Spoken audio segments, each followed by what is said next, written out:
ಲೋಕೋದ್ಧಾರಕ್ಕಾಗಿ ಅನೇಕ ಜನ ಮಹಾತ್ಮರುಗಳು ಬಂದು ಹೋಗಿದ್ದಾರೆ. ಅದರಲ್ಲಿ ಕೆಲವರು ಅದ್ಭುತವಾದಂತಹ ಜೀವನ ನಡೆಸಿ ಹೊರಟೋಗ್ತಾರೆ.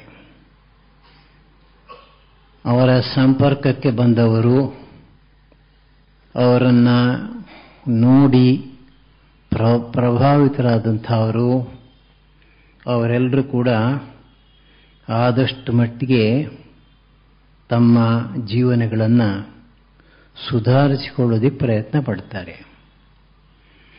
ಆದರೆ ಇನ್ನೂ ಕೆಲವು ಮಹಾತ್ಮರಿದ್ದಾರೆ, ಅವರದ್ದು ಸ್ವಲ್ಪ ವಿಶೇಷ ಉಂಟು.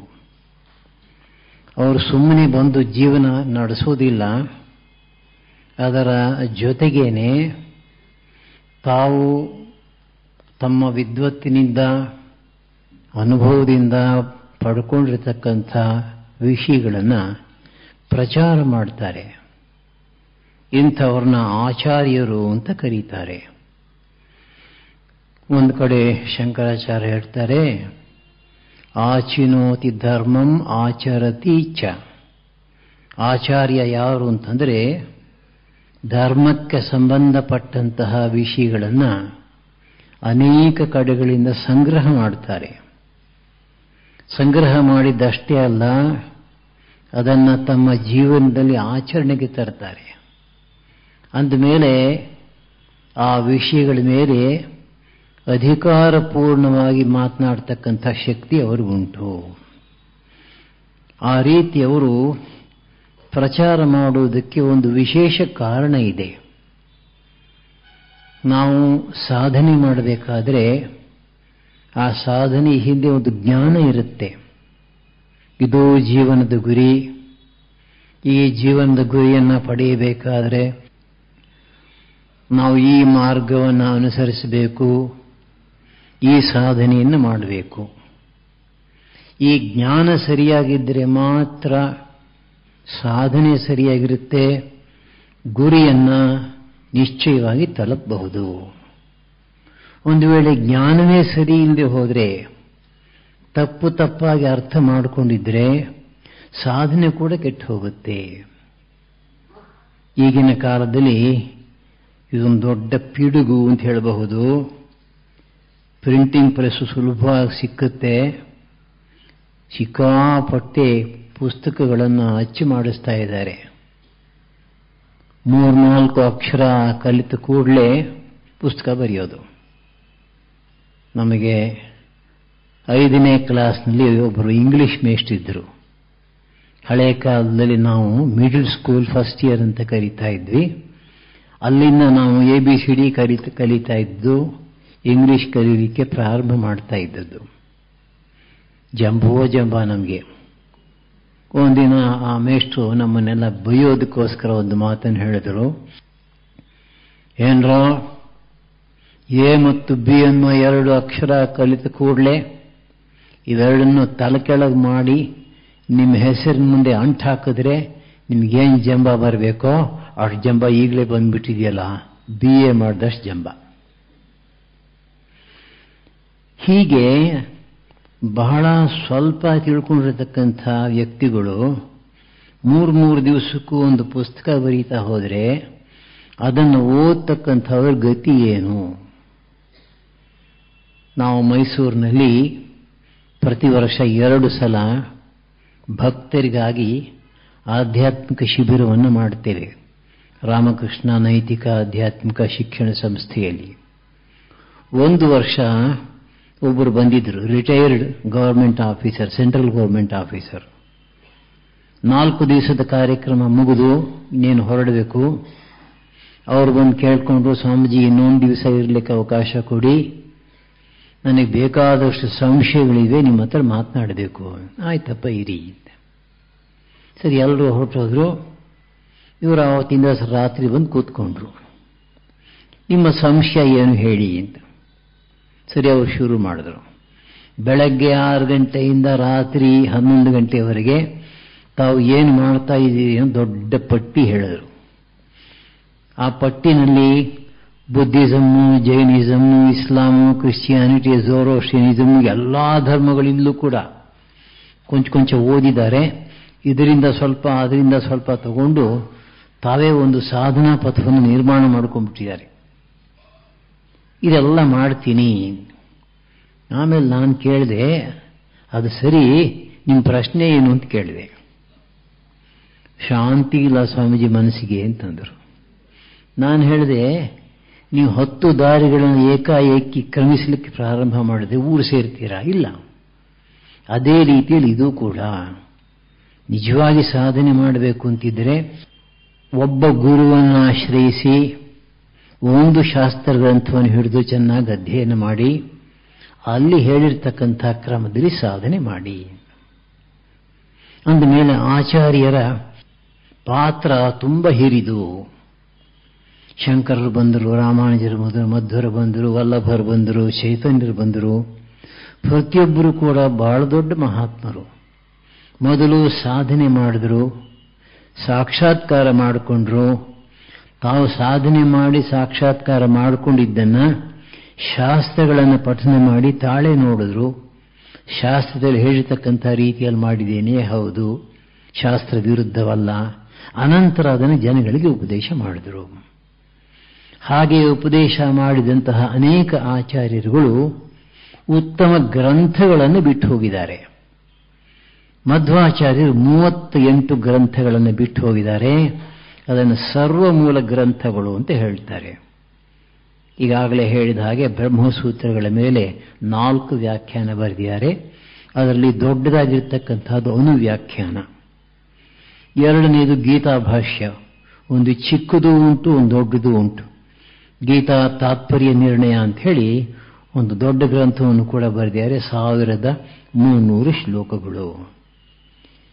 ಆಮೇಲೆ ಉಪನಿಷತ್ತಿನ ಭಾಷ್ಯಗಳು, 10 ಉಪನಿಷತ್ತುಗಳಿಗೆ ಚಿಕ್ಕದಾಗಿ ಚೆನ್ನಾಗಿ ಭಾಷ್ಯವನ್ನು ಬರೆದಿದ್ದಾರೆ.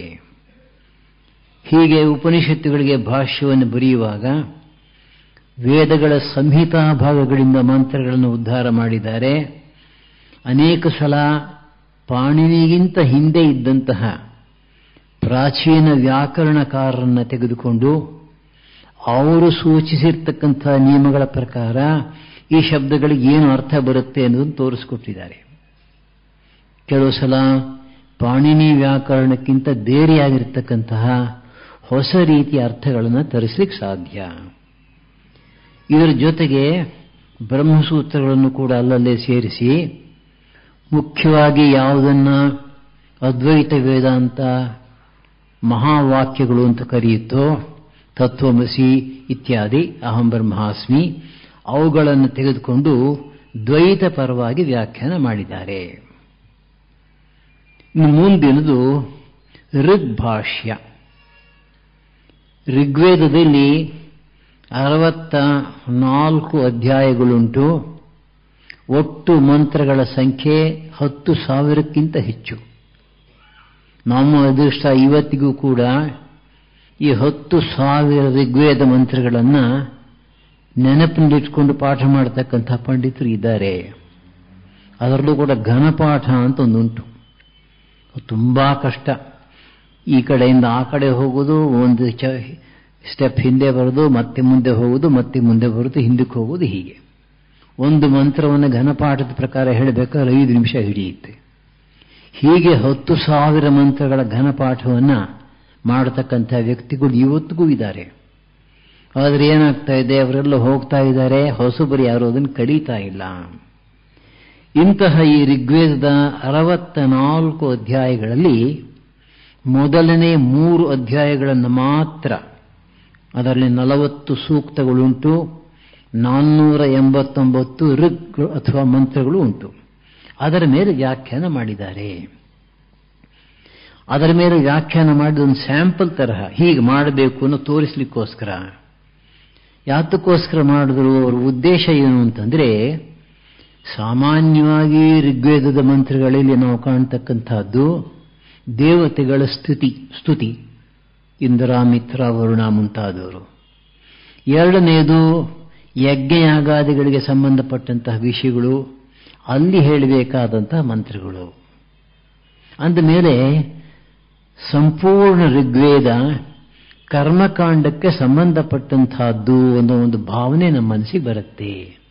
ಅದಲ್ಲ ಅಂತ ಹೇಳ್ತಾರೆ ಮಧ್ವಾಚಾರ್ಯರು. ಪ್ರತಿಯೊಂದು ಮಂತ್ರವನ್ನು ಕೂಡ ಅದಕ್ಕೊಂದು ಆಧ್ಯಾತ್ಮಿಕ ಅರ್ಥ ಇದೆ, ಆಧ್ಯಾತ್ಮಿಕ ದೃಷ್ಟಿಕೋನದಿಂದ ಅದನ್ನು ನೋಡಿ ವ್ಯಾಖ್ಯಾನ ಮಾಡಬಹುದು ಅಂತ ತೋರಿಸಿಕೊಟ್ಟಿದ್ದಾರೆ. ಡಾಕ್ಟರ್ ಅನಂತರಂಗಾಚಾರ್ಯ ಅಂತ ಬಹಳ ದೊಡ್ಡ ಪಂಡಿತರು ಇವತ್ತಿಗೂ ಇದ್ದಾರೆ, 90 ವರ್ಷ ಆಗಿದೆ ಅವ್ರಿಗೂ. ಅವರು ಋಗ್ವೇದದ ಮೇಲೆ ಸಾಕಷ್ಟು ಕೆಲಸ ಮಾಡಿದ್ದಾರೆ. ಋಗ್ವೇದದಿಂದ ಸುಮಾರು 100 ಮಂತ್ರಗಳನ್ನು ಆರಿಸಿ, ಹಾಗೆ ಪ್ರತಿಯೊಂದು ಮಂತ್ರವೂ ಕೂಡ ಉಪನಿಷತ್ತುಗಳಲ್ಲಿ ಏನು ಹೇಳಿದ ವಿಷಯ ಅದೇ ವಿಷಯದ ಮೂಲ ಇಲ್ಲಿದೆ ಅಂತ ತೋರಿಸ್ಕೊಟ್ಟಿದ್ದಾರೆ. ಅಂದಮೇಲೆ ಉಪನಿಷತ್ತಿನಲ್ಲಿ ಮಾತ್ರ ಬ್ರಹ್ಮಜ್ಞಾನದ ವಿಷಯ ಇದೆ, ಋಗ್ವೇದದಲ್ಲಿ ಬ್ರಹ್ಮಜ್ಞಾನದ ವಿಷಯ ಬರೋದಿಲ್ಲ, ಅದು ಕೇವಲ ಯಜ್ಞಾಗಾದಿಗಳಿಗೆ ಸಂಬಂಧಪಟ್ಟಂತಹದ್ದು ಅನ್ನೋ ಭಾವನೆ ಹೋಗಲಾಡಿಸಲಿಕ್ಕೆ ಇದು ಬಹಳ ಒಳ್ಳೆಯ ಗ್ರಂಥ. ಇದು ಅದ್ಭುತವಾಗಿರ್ತಕ್ಕಂಥ ಕೆಲಸ ಮಾಡಿದ್ದಾರೆ. ಅದನ್ನು ಇಲ್ಲಿ ಮಧ್ವಾಚಾರ್ಯರು ತೋರಿಸಿದ್ದಾರೆ. ಪ್ರತಿಯೊಂದು ಮಂತ್ರಕ್ಕೂ ಆಧ್ಯಾತ್ಮಿಕ ಅರ್ಥ ಇದೆ, ಅದೇ ಮುಖ್ಯ. ಎರಡನೇ ಅರ್ಥದ ದೃಷ್ಟಿಯಿಂದ ಅವುಗಳನ್ನು ಯಜ್ಞಾಗಾದಿಗಳಲ್ಲಿ ಪ್ರಯೋಗಿಸಬಹುದು, ಆದರೆ ಮುಖ್ಯವಾಗಿ ಅದು ಆಧ್ಯಾತ್ಮಿಕ ತತ್ವವನ್ನು ಒಳಗೊಂಡಿದೆ. ಇದಾದ ಮೇಲೆ 10 ಪ್ರಕರಣ ಗ್ರಂಥಗಳು. ಪ್ರಕರಣ ಗ್ರಂಥ ಅಂತಂದ್ರೆ ಆಯಾ ಫಿಲಾಸಫಿ ಅಥವಾ ದರ್ಶನದಲ್ಲಿ ಬರ್ತಕ್ಕಂತಹ ವಿಷಯಗಳನ್ನು ಒಂದು ಚಿಕ್ಕ ಗ್ರಂಥದಲ್ಲಿ ಎಲಿಮೆಂಟರಿ ಟೆಕ್ಸ್ಟ್ ಬುಕ್ ಅಂತ ಹೇಳಿ ಅದರ ವಿಷಯವನ್ನು ತರ್ತಕ್ಕಂಥದ್ದು. ಇದು ನೋಡಿ, ಬ್ರಹ್ಮಸೂತ್ರದ ಮೇಲೆ ಭಾಷ್ಯ ಮಾಡುವಾಗ, ಉಪನಿಷತ್ತುಗಳ ಮೇಲೆ, ಗೀತೆಯ ಮೇಲೆ ಪ್ರಸ್ಥಾನತ್ರಯ ಅಂತ ಹೇಳ್ತಾರೆ, ವ್ಯಾಖ್ಯಾನ ಮಾಡುವಾಗ ತಮ್ಮ ದರ್ಶನಕ್ಕೆ ಸಂಬಂಧಪಟ್ಟಂತಹ ವಿಷಯಗಳನ್ನೆಲ್ಲ ಸೇರಿಸಿ ವ್ಯಾಖ್ಯಾನ ಮಾಡ್ತಾರೆ. ಆದರೆ ಅವರ ಸಂಪೂರ್ಣ ದರ್ಶನ ಅದರಲ್ಲಿ ಗೊತ್ತಾಗೋದಿಲ್ಲ. ಇಲ್ಲಿ ಸ್ವಲ್ಪ ಅಲ್ಲಿ ಸ್ವಲ್ಪ ಇಲ್ಲಿ ಸ್ವಲ್ಪ ಅಲ್ಲಿ ಸೇರ್ಕೊಂಡಿರುತ್ತೆ. ಜನಸಾಮಾನ್ಯರಿಗೆ ಅರ್ಥ ಮಾಡಿಸೋದಕ್ಕೋಸ್ಕರ ಈ ಆಚಾರ್ಯರುಗಳು ಏನು ಮಾಡಿದ್ರು, ತಾವು ತಮ್ಮ ದರ್ಶನದಲ್ಲಿ ಏನನ್ನು ನಂಬಿದಾರೋ, ಏನನ್ನು ಹೇಳ್ತಾ ಇದ್ದಾರೋ ಆ ಎಲ್ಲ ಅಂಶಗಳನ್ನು ಒಂದು ಕಡೆ ತಂದು ಅದಕ್ಕೋಸ್ಕರಲೇ ಚಿಕ್ಕ ಚಿಕ್ಕ ಗ್ರಂಥಗಳನ್ನು ಬರೆದರು. ಇದರಲ್ಲಿ ಶಂಕರಾಚಾರ್ಯರು ಮೊದಲನೆಯವರು ಅಂತ ಹೇಳಬಹುದು. ತುಂಬಾ ಪ್ರಕರಣ ಗ್ರಂಥಗಳನ್ನು ಬರೆದಿದ್ದಾರೆ. ಉದಾಹರಣೆಗೆ ವಿವೇಕ ಚೂಡಾಮಣಿ ಇದೆ, ಆತ್ಮಬೋಧ ಇದೆ. ಹೀಗೆ ಮಧ್ವಾಚಾರ್ಯರು 10 ಪ್ರಕರಣ ಗ್ರಂಥಗಳನ್ನು ಬರೆದಿದ್ದಾರೆ. ಆದರೆ ಅದರಲ್ಲಿ ಕಿರೀಟಪ್ರಾಯವಾಗಿರ್ತಕ್ಕಂಥ ಗ್ರಂಥ ಅಂತಂದ್ರೆ ವಿಷ್ಣು ತತ್ವ ವಿನಿರ್ಣಯ ಅಂತ. ಮಹಾವಿಷ್ಣುವಿನ ನಿಜವಾದ ತತ್ವ ಏನು ಅಂತನ್ನೋದನ್ನ ನಿರ್ಣಯಿಸುವುದಕ್ಕಾಗಿಯೇ ಬರೆದಿರ್ತಕ್ಕಂಥ ಗ್ರಂಥ.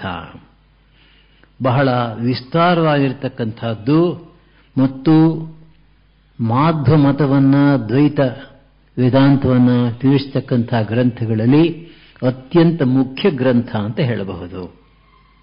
ಇದರಲ್ಲಿ 3 ಪರಿಚ್ಛೇದಗಳುಂಟು, 3 ಅಧ್ಯಾಯಗಳು ಅಂತ ಹೇಳಿ, ಚಾಪ್ಟರ್ಸ್. ಅದರಲ್ಲಿ ಮೊದಲನೇದೇ ತುಂಬಾ ವಿಸ್ತಾರವಾಗಿರ್ತಕ್ಕಂಥದ್ದು. ಈ ಮೊದಲನೆಯ ಅಧ್ಯಾಯದಲ್ಲಿ 100ಕ್ಕೆ 99 ಭಾಗ ಅದ್ವೈತ ಮತದ ಖಂಡನೆ. ಮಧ್ವಾಚಾರ್ಯರ ಕಾಲದಲ್ಲಿ ಅದ್ವೈತ ಮತ ಪ್ರಚಾರವಾಗಿತ್ತು, ಆದರೆ ಜನರು ಅದನ್ನು ಸರಿಯಾಗಿ ಅರ್ಥ ಮಾಡಿಕೊಂಡಿರಲಿಲ್ಲ. ಶಂಕರ ಭಗವತ್ಪಾದರು ಈ ಬೌದ್ಧರ ದರ್ಶನವನ್ನ ಶೂನ್ಯವಾದ ಅಂತ ಹೇಳ್ತಾರೆ. ಅದನ್ನ ಈ ಜಗತ್ತಿನ ಹಿಂದೆ ಇರತಕ್ಕಂಥ ಸತ್ಯ ಏನಪ್ಪ ಅಂತಂದ್ರೆ ಶೂನ್ಯ, 0, ಏನೂ ಇಲ್ಲ ಅಂತ. ಏನೂ ಇಲ್ಲ ಅಂತ ಹೇಳಲಿಕ್ಕೆ ದೊಡ್ಡ ದೊಡ್ಡ ಗ್ರಂಥ ಬರೀಬೇಕಾಯಿತು. ಆ ಶೂನ್ಯವಾದವನ್ನು ನಿರಾಕರಿಸೋದಕ್ಕೋಸ್ಕರ ಶಂಕರಾಚಾರ್ಯರು ಅದ್ವೈತದ ವಾದವನ್ನು ತುದಿಗೆ ತಗೊಂಡು ಹೋದರು. ಅದ್ವೈತವಾದಕ್ಕೂ ಶೂನ್ಯವಾದಕ್ಕೂ ಏನು ವ್ಯತ್ಯಾಸ ಇಲ್ಲ ಅಂತ ಕೆಲವರೆಲ್ಲ ಹೇಳೋದುಂಟು. ಅವರನ್ನ ಪ್ರಚ್ಛನ್ನ ಬೌದ್ಧರು ಅಂತ ಕರೀತಾ ಇದ್ರು. ನಿಜವಾಗೂ ಬೌದ್ಧರೇ ಅವರು, ಅದ್ವೈತ ವೇದಾಂತದ ವೇಷದಲ್ಲಿ ಕಾಣಿಸ್ಕೋತಾ ಇದ್ದಾರೆ ಅಂತ ತಮಾಷೆ ಮಾಡೋರು. ಆದರೆ ಶಂಕರಾಚಾರ್ಯರು ಮಹಾಭಕ್ತರು, ಎಷ್ಟೊಂದು ಸ್ತೋತ್ರಗಳನ್ನು ರಚನೆ ಮಾಡಿದ್ದಾರೆ. ವಿವೇಕ ಚೂಡಾಮಣಿ ಅಂತ ಗ್ರಂಥಗಳಲ್ಲೂ ಕೂಡ ಭಕ್ತಿ ಭಾವವನ್ನು ಬೇಕಾದಷ್ಟು ಕಾಣ್ತೇವೆ.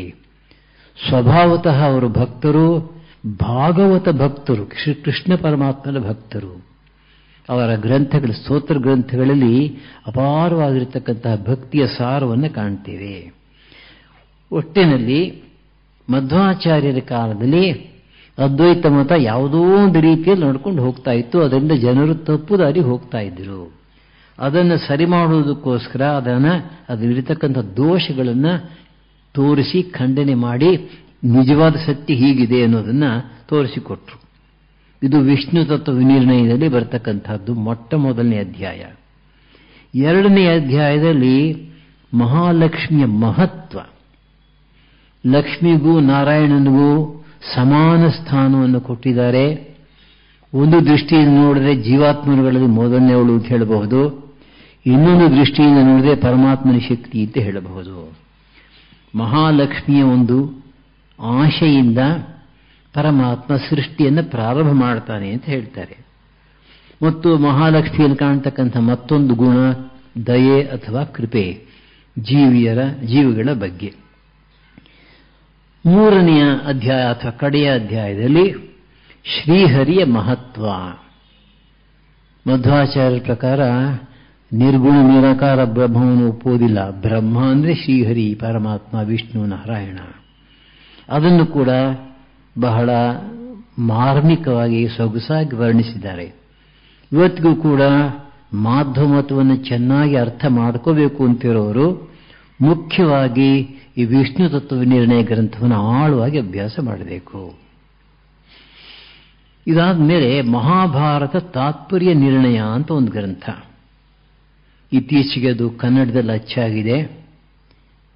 ಮೂಲ ಕನ್ನಡದಲ್ಲಿ ಕನ್ನಡಾಕ್ಷರದಲ್ಲಿದೆ. ಅದರ ಅರ್ಥ ಕೂಡ ಕೊಟ್ಟಿದ್ದಾರೆ. ವಿದ್ಯಾಪೀಠದಲ್ಲಿ ಸಿಕ್ಕತ್ತೆ ಪುಸ್ತಕ. 4 ವಾಲ್ಯೂಮ್ಸ್ ಇದೆ, 3 ಸಿಕ್ಕುತ್ತೆ ಈಗ. 32 ಅಧ್ಯಾಯಗಳು, 5000 ಶ್ಲೋಕ, ಅತ್ಯಂತ ವಿಸ್ತಾರವಾಗಿರ್ತಕ್ಕಂಥ ಗ್ರಂಥ. ಇದರ ಒಂದು ಸೊಗಸು ಏನಪ್ಪಾ ಅಂತಂದ್ರೆ, ಮಹಾಭಾರತದಲ್ಲಿ ಬರ್ತಕ್ಕಂತಹ ಅನೇಕ ಘಟನೆಗಳನ್ನು ತೆಗೆದುಕೊಂಡು ಅದನ್ನು ವಿವರಿಸಿ ಅದರ ಹಿಂದೆ ಇರತಕ್ಕಂಥ ಸಾರವನ್ನ, ತತ್ವವನ್ನು ಕೂಡ ತಿಳಿಸಿಕೊಡ್ತಾರೆ. ಈ ಮಹಾಭಾರತದಲ್ಲಿ 1,00,000 ಶ್ಲೋಕಗಳಲ್ಲಿ 8,000 ಶ್ಲೋಕಗಳನ್ನು ಕೂಟ ಶ್ಲೋಕಗಳು ಅಂತ ಕರೀತಾರೆ. 8,000 ಅಂತ ಹೇಳ್ತಾರೆ, ಬಟ್ ನಮಗೆ ಬಹುಶಃ 8,000ನ ಗುರುತಿಡಲಿಕ್ಕೆ ಆಗಲಿಲ್ಲ ಅಂತ ಹೇಳಿ. ಸಾಕಷ್ಟು ಸಂಖ್ಯೆಯಲ್ಲಿ ಇದೆ. ಆ ಕೂಟ ಶ್ಲೋಕದೊಂದು ಸೊಗಸು ಏನಪ್ಪಾ ಅಂತಂದ್ರೆ, ಆ ಶ್ಲೋಕವನ್ನು ಓದಿದರೆ ಸಾಮಾನ್ಯವಾಗಿ ಒಂದು ಅರ್ಥ ಬರುತ್ತೆ. ಮೇಲ್ನೋಟಕ್ಕೆ ಅಂತ ಹೇಳ್ತೀವಲ್ಲ ಕನ್ನಡದಲ್ಲಿ, ಹಾಗೆ ಮೇಲ್ನೋಟಕ್ಕೆ ಒಂದು ಅರ್ಥ ಬರುತ್ತೆ. ಆದರೆ ನಿಜವಾಗಿ ಬುದ್ಧಿಯನ್ನು ಉಪಯೋಗಿಸಿ ಆಳವಾಗಿ ಯೋಚನೆ ಮಾಡಿ ಮತ್ತೆ ಮತ್ತೆ ಅದನ್ನು ಓದ್ತಾ ಇದ್ರೆ ಎರಡನೇ ಅರ್ಥ ಹೊಳೆಯುತ್ತೆ. ಅಂದರೆ ಮುಖ್ಯವಾಗಿರ್ತಕ್ಕಂತಹ ಗುಟ್ಟಿನ ಅರ್ಥವನ್ನ ಗುಟ್ಟಾಗಿ ಅದರಲ್ಲಿ ಅಡಗಿಸಿಟ್ಬಿಟ್ಟಿದ್ದಾರೆ. ಮೇಲ್ಗಡೆ ನೋಡಿದ್ರೆ ಗೊತ್ತಾಗೋದಿಲ್ಲ. ಒಂದೇ ಒಂದು ಸಣ್ಣ ಉದಾಹರಣೆ ಕೊಡ್ತೀನಿ. ಪಾಂಡವರು ವಾರಣಾವತಕ್ಕೆ ಬಂದಿದ್ದಾರೆ. ಧೃತರಾಷ್ಟ್ರ ಮತ್ತು ದುರ್ಯೋಧನ ಅವರನ್ನು ಅಲ್ಲಿ ನಾಶ ಮಾಡಬೇಕು ಅಂತ ನಿಶ್ಚಯ ಮಾಡಿಬಿಟ್ಟಿದ್ದಾರೆ. ಅರಗಿನ ಅರಮನೆ ಕಟ್ಟಿಸಿದ್ದಾರೆ. ಅಲ್ಲಿ ಹೋಗಿ ಅವರು 1 ತಿಂಗಳಿರಬೇಕು ಅಂತ ಎಲ್ಲ ವ್ಯವಸ್ಥೆ ಆಗಿದೆ. ಪಾಂಡವರಿಗೆ ಪಾಪ ಏನೂ ಗೊತ್ತಿಲ್ಲ, ನಂಬಿ ಬಂದುಬಿಟ್ಟಿದ್ದಾರೆ. ನೇಣು ಬಂದು ಆಗ್ತಾನೆ ಇಳಿದಿದ್ದಾರೆ. ಆಮೇಲೆ ದುರ್ಯೋಧನನ ಕಡೆಯವರೆಲ್ಲ ಹೊರಟು ಹೋದ ಮೇಲೆ ಒಬ್ಬ ಬರ್ತಾನೆ. ಅವನು ವಿದುರನ ಕಡೆಯಿಂದ ಬಂದಿದ್ದಾನೆ. ನೇರವಾಗಿ ಪಾಂಡವರ ಹತ್ರ ಹೋಗ್ತಾನೆ. ಹೋಗಿ ಒಂದು ಶ್ಲೋಕವನ್ನು ಹೇಳ್ತಾನೆ. ವಿದುರವರು ಹೀಗೆ ಹೇಳಿ ಕಳಿಸಿದ್ದಾರೆ ನಿಮಗೆ ಅಂತ. ಆ ಶ್ಲೋಕವನ್ನು ಹೇಳಿದಾಗ ಅತ್ಯಂತ ಸಾಮಾನ್ಯವಾದ ಅರ್ಥ ಗೋಚರವಾಗುತ್ತೆ. 1 ತಿಂಗಳು ಸುಖವಾಗಿ ಆರಾಮವಾಗಿರಿ, ಬೇರೆ ಯಾವುದ್ರ ವಿಷಯ ಯೋಚನೆ ಮಾಡಬೇಡಿ, ಎಲ್ಲ ಮುಗಿಸ್ಕೊಂಡು ವಾಪಸ್ ಬನ್ನಿ, ಈ ತರಹ. ಈ 5 ಜನ ಪಾಂಡವರಲ್ಲಿ 4 ಜನಕ್ಕೆ ಅಷ್ಟೇ ಅರ್ಥವಾದದ್ದು. ಧರ್ಮರಾಯ ಬಹಳ ಬುದ್ಧಿವಂತ, ಅವನಿಗೆ ತಕ್ಷಣ ಗೊತ್ತಾಗೋಯ್ತು. ಅದರ ಅರ್ಥ ಏನು ಅಂತಂದ್ರೆ, ಇದು ಅರಗಿನ ಮನೆ, ಇದರಲ್ಲಿ ನಿಮ್ಮನ್ನು ಸುಟ್ಟಾಕಬೇಕು ಅಂತ ನಿಶ್ಚಯ ಮಾಡಿದ್ದಾರೆ, ಇಂಥಿಂಥ ವಸ್ತುಗಳಲ್ಲಿ ಇದನ್ನು ಕಟ್ಟಿದ್ದಾರೆ. ಆದರೆ ನಾನು ಮುಂಚೆನೆ ಯೋಚನೆ ಮಾಡಿ ಒಂದು ಸುರಂಗ ತೋಡಿಸಿದ್ದೇನೆ, ಆ ಸುರಂಗ ಇಂಥ ಜಾಗದಲ್ಲಿದೆ, ನೀವು ತಕ್ಷಣ ಆ ಸುರಂಗದ ಮೂಲಕ ತಪ್ಪಿಸ್ಕೊಂಡು ಹೊರಟು ಹೋಗಿ ಅಂತ ಇದು ಗೂಢಾರ್ಥ. ತುಂಬ ಸೊಗಸಾಗಿರ್ತಕ್ಕಂಥ ಶ್ಲೋಕ. ನನ್ನ ಎನ್ಸೈಕ್ಲೋಪೀಡಿಯಾದಲ್ಲಿ ಇದನ್ನು ಕೊಟ್ಟಿದೆ, ಕೂಟ ಶ್ಲೋಕ ಅನ್ನೋದ್ರ ಮೇಲೆ ಬರೆಯುವಾಗ. ಅಂದರೆ ಇಂತಹ ಕೂಟ ಶ್ಲೋಕಗಳಿಗೆ ಎರಡು ಅರ್ಥ ಉಂಟು. ಈ ಮಹಾಭಾರತ ತಾತ್ಪರ್ಯ ನಿರ್ಣಯಗಳಲ್ಲಿ ಎಷ್ಟೋ ಸಲ ಇಂತಹ ಶ್ಲೋಕಗಳನ್ನು ತೆಗೆದುಕೊಂಡು ವ್ಯಾಖ್ಯಾನ ಮಾಡಿದ್ದಾರೆ. ಅಷ್ಟೇ ಅಲ್ಲದೆ ಈಗಾಗಲೇ ಹೇಳಿದ ಹಾಗೆ ಅನೇಕ ಘಟನೆಗಳನ್ನು ತೆಗೆದುಕೊಂಡು ಆ ಘಟನೆಗಳ ಹಿಂದೆ ಏನು ಅರ್ಥ ಇದೆ ಅನ್ನೋದನ್ನು ಕೂಡ ತೋರಿಸಿಕೊಟ್ಟಿದ್ದಾರೆ. ಅದೇ ರೀತಿಯಲ್ಲಿ ಮತ್ತೊಂದು ಗ್ರಂಥ ಭಾಗವತ ತಾತ್ಪರ್ಯ ನಿರ್ಣಯ. ಜಟಿಲವಾದ ಶ್ಲೋಕಗಳಿಗೆ ಅರ್ಥವನ್ನು ಚೆನ್ನಾಗಿ ಕೊಟ್ಟಿದ್ದಾರೆ. ಹಾಗೆಯೇ ಜೊತೆಯಲ್ಲಿಯೇ ಮಹಾಭಾರತದಲ್ಲಿ ಬರ್ತಕ್ಕಂತಹ ಒಂದಕ್ಕೊಂದು ವಿರೋಧವಾಗಿ ಕಾಣತಕ್ಕಂತಹ ಘಟನೆಗಳನ್ನು, ವಿಷಯಗಳನ್ನು ತೆಗೆದುಕೊಂಡು ಅದಕ್ಕೆ ಸರಿಯಾದ ಅರ್ಥವನ್ನು ವಿವರಿಸಿಕೊಟ್ಟಿದ್ದಾರೆ. ಮಧ್ವಾಚಾರ್ಯರಿಗೆ ಭಾಗವತ ಬಹಳ ಇಷ್ಟವಾದಂಥ ಗ್ರಂಥ. ಶಂಕರಾಚಾರ್ಯರು ಎಲ್ಲೂ ಕೂಡ ಭಾಗವತದ ಪ್ರಸ್ತಾಪ ಮಾಡಿಲ್ಲ, ರಾಮಾನುಜರು ಕೂಡ ಮಾಡಿಲ್ಲ. ಭಾಗವತ ಬಹುಶಃ ಕ್ರಿಸ್ತಶಕ 900ನೇ ಇಸ್ವಿಯಲ್ಲಿ ರಚಿತವಾಯಿತು ಅಂತ ಹೇಳ್ತಾರೆ. ರಾಮಾನುಜರು ಆಮೇಲೆ ಬಂದವರು. ಹಾಗಾದರೆ ಅವರು ಯಾತಕ್ಕೆ ಭಾಗವತವನ್ನು ಸೂಚಿಸಿಲ್ಲ ಅಂತಂದರೆ, ಬಹುಶಃ ರಾಮಾನುಜರ ಕಾಲಕ್ಕೆ ಭಾಗವತ ಇನ್ನೂ ಪ್ರಸಿದ್ಧವಾಗಿರಲಿಲ್ಲ ಅಂತ ಕಾಣುತ್ತೆ. ಆದರೆ ಮಧ್ವಾಚಾರ್ಯ ಕಾಲಕ್ಕೆ ಪ್ರಸಿದ್ಧವಾಗಿತ್ತು. ಅದನ್ನು ಬೇಕಾದಷ್ಟು ಕಡೆ ಅವರನ್ನು ಉದ್ಧರಿಸಿದ್ದಾರೆ. ಇದಾದ ಮೇಲೆ ಆಚಾರ ಗ್ರಂಥಗಳು. ಈ ಆಚಾರ ಗ್ರಂಥಗಳಲ್ಲಿ ಸದಾಚಾರ ಸ್ಮೃತಿ ಅಂತ ಒಂದು ಚಿಕ್ಕ ಗ್ರಂಥ, 40 ಶ್ಲೋಕ ಇರೋದು. ಈ 4 ವರ್ಣಗಳು, 4 ಆಶ್ರಮಗಳು ನಾವೆಲ್ಲ ಕೇಳಿದ್ದೀವಿ, ವರ್ಣಾಶ್ರಮ ಧರ್ಮದ ವಿಷಯ. ಸಾಮಾನ್ಯವಾಗಿ ಅದರ ವಿಷಯವನ್ನು ಹೇಳೋದಕ್ಕಿಂತ ಹೆಚ್ಚಾಗಿ ಪ್ರತಿಯೊಂದು ವರ್ಣದವರೂ ಕೂಡ, ಪ್ರತಿಯೊಂದು ಆಶ್ರಮದವರೂ ಕೂಡ ತಮ್ಮ ಜೀವನ ಹೇಗೆ ನಡೆಸಬೇಕು, ಬೆಳಗಿನಿಂದ ರಾತ್ರಿಯವರೆಗೆ ಅವರ ರೊಟೀನ್ ಹೇಗಿರಬೇಕು, ದಿನಚರಿ ಯಾವ ರೀತಿ ಅವರ ಕಾಲವನ್ನು ಕಳೀಬೇಕು ಅನ್ನೋದನ್ನು ವಿಸ್ತಾರವಾಗಿ ವಿವರಿಸಿದ್ದಾರೆ. ಅಂದರೆ ನಮ್ಮ ಜೀವನ ಆಚಾರಮಯವಾಗಿರಬೇಕು. ಪ್ರತಿಯೊಂದು ಕೂಡ ಧರ್ಮಕ್ಕೆ ತಕ್ಕಂತೆ ಅನುಗುಣವಾಗಿ ನಾವು ಅದನ್ನು ಮಾಡಬೇಕು. ವಿವೇಕಾನಂದರ ಒಂದು ಕಡೆ ಹೇಳ್ತಾರೆ, A Hindu eats religiously, A Hindu sleeps religiously, A Hindu also steels religiously ಅಂತ. ಕದಿಬೇಕಾದ್ರೂ ಕೂಡ ಭಗವಂತನ ಬೇಕು. ಅನೇಕ ವರ್ಷಗಳ ಹಿಂದೆ ಬೆಂಗಳೂರಿನಲ್ಲಿ ಬಹಳ ದೊಡ್ಡ ಲಾಯರ್ ಇದ್ರು. ಅವರ ಇಡೀ ಫ್ಯಾಮಿಲಿನ ಕೊಲೆ ಮಾಡಿದ್ರು. ಆ ಕೊಲೆ ಮಾಡಿದ್ಮೇಲೆ ಸಿಕ್ಕಾಕೊಂಡ ಗಲ್ಲಿನ ಶಿಕ್ಷೆ ಎಲ್ಲ ಆಯಿತು. ಆದರೆ ಆ ವಿಚಾರಣೆಯಲ್ಲಿ ಒಂದು ವಿಷಯ ಆಚೆ ಬಂತು. ಅವರು ಕೊಲೆ ಮಾಡೋ ದಿವಸ ರಾತ್ರಿ ಕಾಳಿಕಾ ದೇವಸ್ಥಾನಕ್ಕೆ ಹೋಗಿ ವಿಶೇಷ ಪೂಜೆ ಸಲ್ಲಿಸಿಟ್ಟು ಬಂದಿದ್ರಂತೆ, for the success of operation. ಅಂದರೆ ಕಳ್ಳರಿಗೂ ಕೂಡ ಭಕ್ತಿ ಇದೆ ಅಂತಾಯಿತು. ಹಾಗೆ ಈ ಆಚಾರ ಬಹಳ ಮುಖ್ಯ. ಸುಮ್ಮನೆ ಎದ್ದು ಓಡಾಡಿಕೊಂಡಿರೋದಲ್ಲ, ಎದ್ದಾಗಿನಿಂದ ಮಲಗೋವರೆಗೆ ನಮ್ಮ ಜೀವನ ಆಚಾರಮಯವಾಗಿರಬೇಕು, ಧರ್ಮಕ್ಕೆ ಅನುಗುಣವಾಗಿರಬೇಕು, ಪರಮಾತ್ಮನ ಪ್ರೀತಿಯನ್ನು ಸಂಪಾದಿಸೋದಕ್ಕೆ ಸಹಾಯ ಮಾಡಬೇಕು. ಆದ್ದರಿಂದಲೇ ಅವರು ಪ್ರತಿಯೊಂದು ಆಚಾರವನ್ನು ಕೂಡ ಮಾಡುವುದಕ್ಕೆ ಮುಂಚೆ ಶ್ರೀಹರಿಯನ್ನು ಸ್ಮರಣೆ ಮಾಡಬೇಕು ಅಂತ ಒಂದು ಶ್ಲೋಕ ಕೊಡ್ತಾರೆ.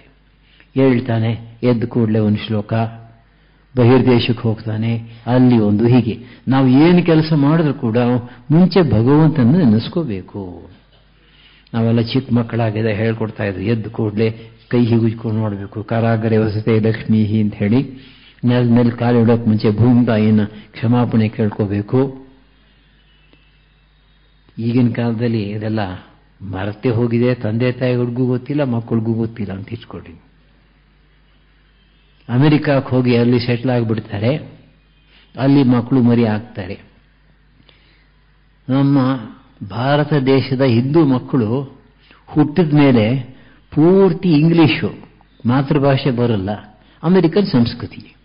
ಮೇಲ್ ನೋಡೋಕೆ ಮಾತ್ರ ಬ್ರೌನ್ ಸ್ಕಿನ್ ಅಷ್ಟೇನೆ, ಮಿಕ್ಕ ಎಲ್ಲ ವಿಧದಲ್ಲೂ ಕೂಡ ಅಮೆರಿಕನ್ನು. ಅವರು ಇಂಗ್ಲಿಷ್ ಮಾತಾಡಿದ್ರೆ ನಮ್ಗೆ ಅರ್ಥವೇ ಆಗಲ್ಲ. ಅಮೆರಿಕನ್ ಆಕ್ಸೆಂಟ್ ಅಂತಂತ ದೇವರೇ ಬಲ್ಲ. ಆದರೆ ಚೈನಾದವರು ಹಾಗೆ ಮಾಡಿಲ್ಲ ನೋಡಿ. ಚೈನೀಸು ತಮ್ಮ ಮಕ್ಕಳಿಗೆ ಒಂದು ನಿಯಮ ಮಾಡಿದ್ದಾರೆ. ಅಲ್ಲಿ ಇದ್ದು ಬಂದವರು ನನಗೆ ಹೇಳಿದ ಈ ಮಾತನ್ನ. ಸ್ಕೂಲಿಗೆ ಹೋಗಿ ಬಂದ ತಕ್ಷಣ ಚಪ್ಪಲಿ ಎಲ್ಲ ಒಂದು ಕಡೆ ಬಿಡಬೇಕು, ಮನೆ ಒಳಗೆ ಓಡಾಡಲಿಕ್ಕೆ ಬೇರೆ ಚಪ್ಪಲಿ ಹಾಕ್ಕೋಬೇಕು, ಮನೆ ಒಳಗೆ ಚೈನೀಸ್ ಭಾಷೆಯಲ್ಲೇ ಮಾತಾಡಬೇಕು, ಚೈನೀಸ್ ಬಟ್ಟೆಗಳನ್ನೇ ಹಾಕೋಬೇಕು, ಚೈನೀಸ್ ಊಟ ತಿಂಡಿನೇ ಮಾಡಬೇಕು. ಅಂದ್ರೆ ತಮ್ಮ ಭಾಷೆ ಸಂಸ್ಕೃತಿಗಳನ್ನ ಇವತ್ತಿಗೂ ಕೂಡ ಉಳಿಸ್ಕೊಂಡು ಬಂದಿದ್ದಾರೆ. ಅಮೆರಿಕಾದಲ್ಲಿ ಇದ್ದರೂ ಕೂಡ ನಮ್ಮವರಿಗೆ ಏನೂ ಗೊತ್ತಿಲ್ಲ. ಇಂತಹ ಸಂದರ್ಭದಲ್ಲಿ ಇಂತಹ ಗ್ರಂಥಗಳು ನಮಗೆ ಸಹಾಯ ಮಾಡುತ್ತೆ. ದೈನಂದಿನ ಆಚಾರದ ವಿವರಣೆ, ಯಾವ ರೀತಿ ನಾವು ನಡ್ಕೋಬೇಕು, ಪ್ರತಿಯೊಂದು ಆಚಾರಕ್ಕೂ ಇರತಕ್ಕಂಥ ಹಿನ್ನೆಲೆ, ಅರ್ಥ ಮತ್ತು ಅದರ ಜೊತೆಯಲ್ಲಿ ಮಾಡಬೇಕಾದಂತಹ ಭಗವಂತನ ಸ್ಮೃತಿ. ಇಷ್ಟಲ್ಲದೆ ಈ ಸದಾಚಾರ ಸ್ಮೃತಿಯಲ್ಲಿ ಇನ್ನೊಂದು ಮುಖ್ಯವಾಗಿರ್ತಕ್ಕಂಥ ಅಂಶ ಉಂಟು. ಅಷ್ಟಾಕ್ಷರಿ ಅಂತ ಹೇಳ್ತೀವಿ, ಓಂ ನಮೋ ನಾರಾಯಣಾಯ ಮಂತ್ರ. ಅದನ್ನ ವಿಸ್ತಾರವಾಗಿ ವಿವರಿಸಿದ್ದಾರೆ. ಅದು ಎಷ್ಟು ಪ್ರಮುಖ ಅನ್ನೋದನ್ನು ಕೂಡ ತಿಳಿಸಿಕೊಟ್ಟಿದ್ದಾರೆ. ನೋಡಿ, ಮಂತ್ರಗಳಲ್ಲಿ ಮಹಾಶಕ್ತಿ ಉಂಟು ಅನ್ನೋದೊಳಗೆ ಯಾವ ಸಂದೇಹವೂ ಇರಬೇಕಾಗಿಲ್ಲ. ನಾವು ಅದನ್ನ ಎಚ್ಚರಿಕೆಯಿಂದ ಹೇಳಿಕೊಟ್ಟಿರ್ತಕ್ಕಂಥ ರೀತಿಯಲ್ಲಿ ಅಭ್ಯಾಸ ಮಾಡಬೇಕು. ಲಯಾಲ್ ವಾಟ್ಸನ್ ಅಂತ ಹೇಳಿ ಬಹಳ ದೊಡ್ಡ ಬಯಾಲಜಿಸ್ಟ್ ಇದ್ದ. 75ನೇ ಇಸ್ವಿನಲ್ಲಿ ಒಂದು ಗ್ರಂಥ ಬರೆದಿದ್ದಾನೆ, ಸೂಪರ್ ನೇಚರ್ ಅಂತ ಹೇಳಿ. ಅದರೊಳಗೆ ಅವನೊಂದು ಎಕ್ಸ್ಪೆರಿಮೆಂಟ್ ಮಾಡಿದ್ದನ್ನು ಸೂಚಿಸಿದ್ದಾನೆ. ಒಂದು ಟೆಸ್ಟ್ ಟ್ಯೂಬ್ನಲ್ಲಿ ಡಿಸೀಸ್ ಜರ್ಮ್ಸ್, ರೋಗಾಣುಗಳನ್ನು ಹಾಕಿದ್ದಾರೆ. ಅದಕ್ಕೆ ವೈಬ್ರೇಷನ್ ಕೊಟ್ಟಿದ್ದಾರೆ. ಈಗ ಒಂದು ರೀತಿ ವೈಬ್ರೇಷನ್ ಕೊಟ್ಟರೆ ಅದು ಬಹಳ ಬೇಗ ಮಲ್ಟಿಪ್ಲೈ ಆಗುತ್ತೆ, ಬಹಳ ಬೇಗ ಅದರ ಸಂಖ್ಯೆ ಹೆಚ್ಚಾಗುತ್ತೆ. ಇನ್ನೊಂದು ರೀತಿ ವೈಬ್ರೇಷನ್ ಕೊಟ್ಟರೆ ಬಹಳ ಬೇಗ ನಾಶವಾಗುತ್ತೆ. ಈ ದೃಷ್ಟಾಂತವನ್ನು ಕೊಟ್ಟು ಅವನು ಹೇಳ್ತಾನೆ, ಹಿಂದೂ ಥಿಯರಿ ಆಫ್ ಮಂತ್ರಾಸ್ ನಿಜ ಅಂತ ಹೇಳ್ತಾನೆ ಅವನು. ಅಂದ್ರೆ ನಾವು ಮಂತ್ರವನ್ನು ಉಚ್ಚಾರಣೆ ಮಾಡಿದಾಗ ಶ್ರದ್ಧೆಯಿಂದ, ಭಕ್ತಿಯಿಂದ, ಅದರಿಂದ ಉಂಟಾಗ್ತಕ್ಕಂತಹ ವೈಬ್ರೇಷನ್, ಸ್ಪಂದನ ಇದೆಯಲ್ಲ, ಅದು ಭಯಂಕರವಾದ ಶಕ್ತಿ ಉಳ್ಳದ್ದು. ಒಂದು ಈಗ ತಾನೇ ಓದ್ತಾ ಇದ್ದೆ ಒಂದು ಗ್ರಂಥದಲ್ಲಿ ಚಂದ್ರಶೇಖರ ಭಾರತಿಗಳ ಜೀವನದಲ್ಲಿ ಬರ್ತಕ್ಕಂಥ ಒಂದು ಘಟನೆ. ಒಬ್ಬರು ತಮ್ಮ ಮಕ್ಕಳನ್ನು ಕರ್ಕೊಂಡು ಬಂದಿದ್ದಾರೆ ಮಠಕ್ಕೆ. ಚಿಕ್ಕ ಮಗುವಿನ ಕುತ್ತಿಗೆಯಲ್ಲಿ ಸೊಗಸಾಗಿರ್ತಕ್ಕಂಥ ಚಿನ್ನದ ಹಾರ ಇದೆ, ಬೆಲೆ ಬಾಳ್ತಕ್ಕಂಥದ್ದು. ಆ ನೂಕು ಗಲಾಟೆ ಒಳಗೆ ಯಾರೋ ಹಾರ ಕದ್ಬಿಟ್ಟಿದ್ದಾರೆ. ಇವರಿಗೆ ಬಹಳ ದುಃಖ ಆಯಿತು ತಂದೆಗೆ. ಏನ್ ಮಾಡೋದು? ಕೊನೆಗೆ ಎಲ್ಲರೂ ಹೋದ್ಮೇಲೆ ಬಂದು ಚಂದ್ರಶೇಖರ ಭಾರತಿಯವರ ಪಾದಕ್ಕೆ ಬಿದ್ದು ಹೀಗಾಯಿತು ಅಂತ ಹೇಳ್ತಾರೆ. ತಕ್ಷಣ ಅವ್ರು ಹೇಳ್ತಾರೆ, ಒಂದು ಮಂತ್ರ ಕೊಟ್ಟು, ನೀನು ನಾಳೆಯಿಂದಲೇ ಶುರು ಮಾಡು ಮಂತ್ರವನ್ನ. ಈ ಮಂತ್ರವನ್ನು 1008 ಬಾರಿ ನೀನು ಮಾಡಬೇಕು. 1008ನೇ ಬಾರಿ ಮಾಡ್ತೀಯಲ್ಲ, ಅವು ಸ್ವಲ್ಪ ಕಣ್ ತೆಕ್ಕೊಂಡು ಎಚ್ಚರವಾಗಿ ನೋಡು. ನಿನ್ನ ಪಕ್ಕದಲ್ಲೇ ನಿನ್ನ ಮನೆ ಮುಂದೆ, ನಾವು ಮನೆ ಮುಂದ್ಗಡೆ ಹಳೆ ಕಾಲದಲ್ಲಿ ಒಂದು ಪಡಸಾಲೆ ಅಂತ ಇರ್ತಾ ಇತ್ತು, ಜಗಲಿ. ಆ ಜಗಲಿ ಮೇಲೆ ಕೂತ್ಕೊಂಡು ರಸ್ತೆಗೆ ಕಾಣಿಸೋ ಹಾಗೆ ಜಪ ಮಾಡು. ಇನ್ನೇನು 1008ನೇ ನಾಮ ಹೇಳೋಷ್ಟೊತ್ತಿಗೆ ಕಂಡುಬಿಡು. ನಿನ್ನ ಮುಂದೆ ಒಬ್ಬ ಹೋಗ್ತಾನೆ, ನೀನು ಅವನ್ನ ಅನುಸರಿಸ್ಕೊಂಡು ಹೋಗು, ಎಲ್ಲ ಸರ್ ಹೋಗುತ್ತೆ. ಸರಿ, ಶ್ರದ್ಧೆಯಿಂದ ಜಪ ಮಾಡ್ತಾ ಇದ್ದಾರೆ. 1008ನೇ ನಾಮ ಬರೋಷ್ಟೊತ್ತಿಗೆ ಕಣ್ ತೆಗಿತಾರೆ. ಒಬ್ಬ ಅವ್ರ ಮನೆ ಮುಂದೆ ಹೋಗ್ತಾನೆ, ಅನುಸರಿಸ್ತಾರೆ. ಹೋಗ್ತಾನೆ ಊರಿಂದ ಆಚೆ ಹೋಗ್ತಾನೆ, ಒಂದು ಗದ್ದೆ ಹತ್ತಿರ ಹೋಗ್ತಾನೆ. ಗದ್ದೆ ಬದುವಿನ ಮೇಲೆ ಯಾವುದೋ ಒಂದು ಕಡೆ ಹೋಗಿ ನಿಂತ್ಕೊಂಡು ನೆಲಾನ ಹೀಗೆ ಅಗದು ಚಿನ್ನದ ಹಾರನ ತೆಗಿತಾನೆ. ತಕ್ಷಣ ಹಿಂದ್ಗಡೆ ಹೋಗ್ತಾ ಇದ್ದಲ್ಲ, ಹಿಡಿದಾಕ್ಬಿಟ್ರು. ಹಿಡಿದಾಕದ ಕೂಡಲೇ ತುಂಬಾ ಗಾಬರಿ ಆಗ್ಬಿಟ್ಟು ಚಿನ್ನದ ಸರಾನ ಅಲ್ಲೇ ಬಿಸಾಡ್ಬಿಟ್ಟು ಓಡಿ ಹೋಗ್ತಾನೆ ಅವನು. ಸದ್ಯ ಸರ ಸಿಕ್ಕಿದ್ರೆ ಸಾಕು ಅಂತ ಇವ್ರು ಎತ್ಕೊಂಡು ವಾಪಸ್ ಬರ್ತಾರೆ. ಯಾಕಾಯ್ತು ಹೀಗೆ ಅಂತಂದ್ರೆ, ಆ ಮಂತ್ರದಲ್ಲಿ ಇದ್ದಂತಹ ವಿಶೇಷ ಶಕ್ತಿ ನೋಡಿ. ಇವರು ದಿವ್ಯ ದೃಷ್ಟಿಯಿಂದ ಅದನ್ನು ಕಂಡುಕೊಂಡಿದ್ರು. ಅದನ್ನು ಪಡ್ಕೊಳ್ಬೇಕಾದ್ರೆ ಯಾವ ಮಂತ್ರವನ್ನು ಮಾಡಬೇಕು ಅದನ್ನು ಕೂಡ ಹೇಳ್ಕೊಟ್ಟಿದ್ರು. ಈಗಲೂ ಕೂಡ ಆ ತರಹ ಬೇಕಾದಷ್ಟು ಮಂತ್ರಗಳು ಉಂಟು. ತಂತ್ರ ಗ್ರಂಥಗಳಲ್ಲಿ ಅವುಗಳನ್ನು ಹೇಳಿದೆ. ಆದರೆ ಅದನ್ನು ಗುರುಮುಖವಾಗಿ ಪಡೆದು ಹೇಳಿರ್ತಕ್ಕಂಥ ಕ್ರಮದಲ್ಲಿ ಮಾಡಬೇಕು, ಆವಾಗ ಮಾತ್ರ ಅದು ಫಲಿಸುತ್ತೆ. ತುಂಬ ಸಾಮಾನ್ಯವಾಗಿ ಹೇಳಬೇಕಾದ್ರೆ ವಿಷ್ಣು ಸಹಸ್ರನಾಮ, ಲಲಿತಾ ಸಹಸ್ರನಾಮ, ದುರ್ಗಾ ಸಪ್ತಶತಿ ಇವುಗಳನ್ನು ಕೂಡ ಸಕಾಮ ದೃಷ್ಟಿಯಿಂದ ಮಾಡಿದ ಪಕ್ಷದಲ್ಲಿ ಖಂಡಿತವಾಗಿಯೂ ನಮಗೆ ಬೇಕಾದ ಸಿಕ್ಕತ್ತೆ. ಇದಾದ ಮೇಲೆ ಇನ್ನೊಂದು ಗ್ರಂಥ ಕೃಷ್ಣಾಮೃತ ಮಹಾರ್ಣವ ಅಂತ ಹೇಳಿ, ಇದು ಕೃಷ್ಣಾಮೃತ ಮಹಾರ್ಣವ ಅಂತಂದ್ರೆ ಶ್ರೀಕೃಷ್ಣ ಪರಮಾತ್ಮನೇ ಒಂದು ಅಮೃತ. ಈ ಅಮೃತವನ್ನ ಅನೇಕ ಸಮುದ್ರಗಳಿಂದ ನಾನು ಸಂಗ್ರಹಿಸಿಕೊಂಡು ಬಂದು ನಿಮ್ಮೆದುರು ಕೊಡ್ತಾ ಇದ್ದೀನಿ ಅಂತ. ಅನೇಕ ಪುರಾಣಗಳಿಂದ, ಬೇರೆ ಬೇರೆ ಶಾಸ್ತ್ರ ಗ್ರಂಥಗಳಿಂದ ಶ್ರೀಕೃಷ್ಣನಿಗೆ ಸಂಬಂಧಪಟ್ಟ ವಿಷಯವನ್ನೆಲ್ಲ ಒಂದು ಕಡೆ ಇಟ್ಟಿದ್ದಾರೆ. ಇದರಲ್ಲಿ ಮುಖ್ಯವಾಗಿ ನಾವು ಕಾಣ್ತಕ್ಕಂತಹದ್ದು ಶ್ರೀಕೃಷ್ಣ ಪರಮಾತ್ಮನ ಪೂಜೆ, ಅರ್ಚನೆ ಯಾವ ರೀತಿ ಮಾಡಬೇಕು ಮತ್ತು ದೇವಪೂಜಾ ಮಹತ್ವ, ಭಗವಂತನ ಪೂಜೆಗೆ ಏನು ಒಂದು ಮಹತ್ವ ಇದೆ, ಶ್ರೇಷ್ಠ್ಯ ಇದೆ, ಯಾವ ರೀತಿ ಅದನ್ನು ಮಾಡಿದ ಫಲವನ್ನು ಕೊಡುತ್ತೆ. ನಾವು ಮಾಡಬೇಕಾದಂತಹ ಕರ್ಮವನ್ನ, ವಿಷಯವನ್ನು ಚೆನ್ನಾಗಿ ತಿಳ್ಕೊಂಡು ಶ್ರದ್ಧಾಭಕ್ತಿಗಳಿಂದ ಮಾಡಿದ ಪಕ್ಷದಲ್ಲಿ ಖಂಡಿತವಾಗಿದ್ದು ಫಲವನ್ನು ಕೊಟ್ಟೇ ಕೊಡಬೇಕು. ದೇವಪೂಜಾ ಮಹತ್ವ. ಆಮೇಲೆ ಸಾಲಿಗ್ರಾಮದ ಮಹಿಮೆ, ಹಿರಿಮೆ. ಕನ್ನಡದಲ್ಲಿ ನಾವು ಸಾಲಿಗ್ರಾಮ ಅಂತ ಹೇಳ್ತೇವೆ, ನಿಜವಾಗಿ ಅದರ ಹೆಸರು ಸಂಸ್ಕೃತದಲ್ಲಿ ಶಾಲಗ್ರಾಮ ಅಂತ ಹೇಳಿ.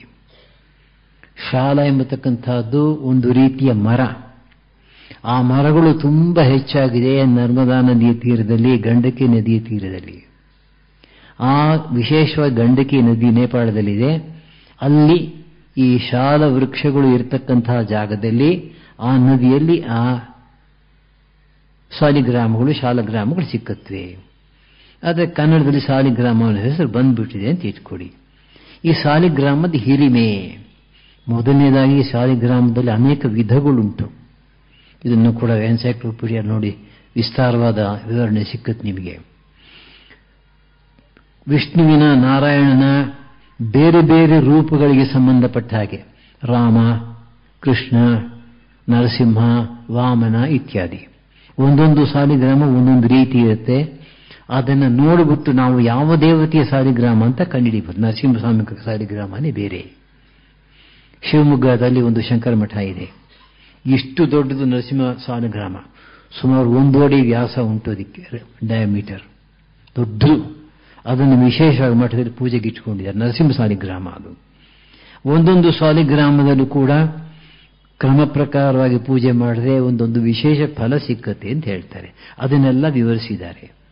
ಆಮೇಲೆ ಚಕ್ರಾಂಕಿತ ಶಂಖಚಕ್ರಗಳನ್ನು ಹಾಕತಕ್ಕಂಥ ವಿಧಾನ, ತೀರ್ಥಪ್ರಾಶನ. ಪೂಜೆಯಲ್ಲಿ ನಾವು ತೀರ್ಥವನ್ನು ಮಾಡ್ತೇವೆ, ಭಗವಂತನಿಗೆ ಪೂಜೆ ಮಾಡುವಾಗ ಹಾಕ್ತೇವೆ, ಅರ್ಘ್ಯಪಾದ್ಯಾದಿಗಳು, ಸ್ನಾನೀಯ ಇತ್ಯಾದಿ. ಅನಂತರ ನೀರನ್ನು ತೆಗೀತೇವೆ, ಅದನ್ನು ಎಲ್ರಿಗೂ ಕೂಡ ಹಂಚ್ತೇವೆ. ತೀರ್ಥಪ್ರಾಶನ ಮಾಡೋದಕ್ಕೂ ಒಂದು ಕ್ರಮ ಇದೆ. ಒರಟೊರಟಾಗಿ ನಮ್ಮ ಮನಸ್ಸಿಗೆ ಬಂದಾಗ ಮಾಡಬಾರ್ದು, ನೆಲದ ಮೇಲೆ ಒಂದು ತೊಟ್ಟು ಬೀಳಬಾರ್ದು. ಸಾಮಾನ್ಯವಾಗಿರ್ತಕ್ಕಂಥ ಈ ನಿಯಮ, ಬಟ್ಟೆ ಇಟ್ಕೋಬೇಕು, ಬಟ್ಟೆ ಮೇಲೆ ಕೈ ಇಟ್ಕೋಬೇಕು, ಮತ್ತು ನಿಂತ್ಕೊಂಡು ತಗೋಬಾರ್ದಂತೆ, ಕೂತ್ಕೊಂಡು ತಗೋಬೇಕಂತೆ. ಕಡೆ ಪಕ್ಷ ಇಷ್ಟಾದರೂ ಮಾಡಬೇಕು. ಯಾಕೆಂತಂದ್ರೆ ಒಂದು ವೇಳೆ ನೀರು ನೆಲದ ಮೇಲೆ ಬಿದ್ದರೆ, ಯಾರೋ ಬಂದು ಒಂದು ತುಳಿದ್ರೆ ಪಾಪ ಬರುತ್ತೆ ಅನ್ನೋ ಭಾವನೆ ಉಂಟು. ಇದನ್ನು ಕೂಡ ಆ ಗ್ರಂಥದಲ್ಲಿ ತಿಳಿಸಿದ್ದಾರೆ. ಅದೇ ರೀತಿ ನಮಸ್ಕಾರ ಪದ್ಧತಿ, ನಮಸ್ಕಾರಗಳು ಕೂಡ ಬೇರೆ ಬೇರೆ ರೀತಿಯಲ್ಲಿ ಯಾವ ಯಾವ ದೇವತೆಗೆ ಯಾವ ರೀತಿ ಮಾಡಬೇಕು, ಅದರಲ್ಲಿ ಬೇರೆ ಬೇರೆ ಕ್ರಮಗಳುಂಟು. ನಮಸ್ಕಾರ ಪದ್ಧತಿ ಅಂತಲೇ ಒಂದು ಗ್ರಂಥ ಇದೆ. ಒಂದು ಶಾಸ್ತ್ರ ಗ್ರಂಥಗಳಿಂದ ಅವುಗಳನ್ನೆಲ್ಲ ಸಂಗ್ರಹ ಮಾಡಿ ಒಂದು ಕಡೆ ಇಟ್ಟಿದ್ದಾರೆ. ಈ ರೀತಿ ಅನೇಕ ವಿಷಯಗಳನ್ನು ನಾವು ಈ ಗ್ರಂಥಗಳಿಂದ ತಿಳ್ಕೋಬಹುದು. ನಮ್ಮ ದೃಷ್ಟಿಗೆ ಇವತ್ತು ಅನೇಕ ಮಾಧ್ವ ಮಠಗಳು, ಸಂಸ್ಥೆಗಳು ಈ ಗ್ರಂಥಗಳನ್ನೆಲ್ಲ ಮೂಲ ಸಂಸ್ಕೃತವನ್ನು ಕನ್ನಡ ಅಕ್ಷರದಲ್ಲಿ ಅಚ್ಚು ಮಾಡಿ ಅದರ ಕೆಳಗಡೆ ಕನ್ನಡ ಅರ್ಥವನ್ನು ಕೂಡ ಕೊಟ್ಟಿದ್ದಾರೆ. ಅಂದ ಮೇಲೆ ಬೇಕಾದಷ್ಟು ವಿಷಯಗಳನ್ನು ನಾವು ತಿಳ್ಕೋಬಹುದು. ಅದಕ್ಕೆ ಎಷ್ಟಾಗುತ್ತೋ ಅಷ್ಟು ನಾವು ಆಚರಣೆಗೂ ಕೂಡ ತರಬಹುದು. ಇನ್ನೊಂದು ಗ್ರಂಥ ಜಯಂತಿ ನಿರ್ಣಯ ಅಂತ ಹೇಳಿ, ಮತ್ತೊಂದು ಕೃಷ್ಣಾಮೃತ ಮಹಾರ್ಣವದಲ್ಲಿ ಹೇಳಿರ್ತಕ್ಕಂಥದ್ದು ಏಕಾದಶಿ ವ್ರತದ ಬಗ್ಗೆ. ಮಾಧ್ವರಲ್ಲಿ ಏಕಾದಶಿ ವ್ರತ ಬಹಳ ಬಹಳ ಮುಖ್ಯ. ಏಕಾದಶಿ ದಿವಸ ನಾವು ತಿಳ್ಕೊಂಡಿದ್ದೇವೆ ಉಪವಾಸ ಮಾಡಿಬಿಟ್ರೆ ಸಾಕು ಅಂತಲ್ಲ. ಏಕಾದಶಿ ಒಂದು ವ್ರತ, ಮಹಾವಿಷ್ಣುವಿಗೆ ತುಂಬ ಪ್ರಿಯವಾಗಿರ್ತಕ್ಕಂಥ ದಿನ ಅದು. ಕೃಷ್ಣ ಪಕ್ಷದ ಏಕಾದಶಿ, ಶುಕ್ಲ ಪಕ್ಷದ ಏಕಾದಶಿ ಎರಡೂ ಕೂಡ ಮುಖ್ಯ. ಅದನ್ನು ಒಂದು ಕ್ರಮ ಪ್ರಕಾರವಾಗಿ ಮಾಡಬೇಕು. ಅದನ್ನು ಮಹಾವಿಷ್ಣುವಿಗೆ ತುಂಬ ಪ್ರಿಯವಾಗಿರ್ತಕ್ಕಂತಹ ದಿನ ಅಂತ ನಂಬ್ತಾರೆ.